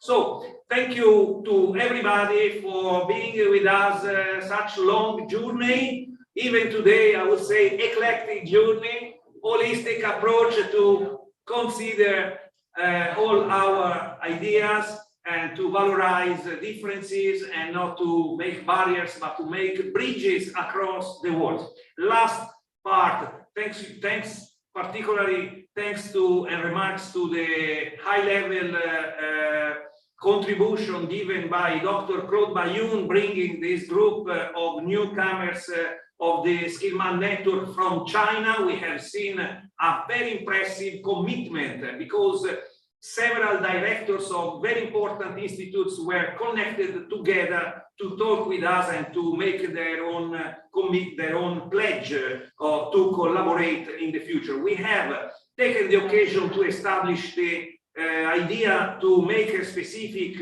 symposium to discuss about the China approach to the future of skills for manufacturing. We will do it. This was thanks to the collaboration with ENI network and Dr. Claude Bayoun. Thank you very much also to the other colleagues that have contributed today, in particular also to the president-elect of IBETA, my friend Julian Engue, and also, of course, I wouldn't forget the great contribution from Professor Urs Hanstein.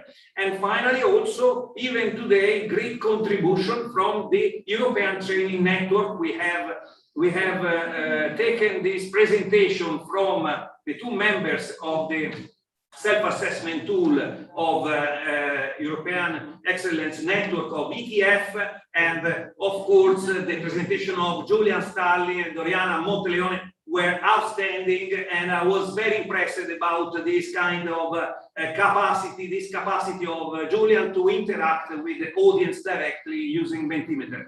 Thank you very much to everybody. We close now. You will receive another email tonight, and tomorrow morning I hope to see you all online and of course on site. Tomorrow, Irina, we will be there. We will be where? In Reggio Emilia. So parallel activities in Reggio Emilia, Emilia-Romagna, Italy, and Lisbon again. And tomorrow we'll have another session. I hope that tomorrow will be a great session like today, where no problems with connection, fortunately, have blocked us to express the maximum of our power to fuel our engines of TVET. Thank you very much. Bye-bye. See you tomorrow. Thank you.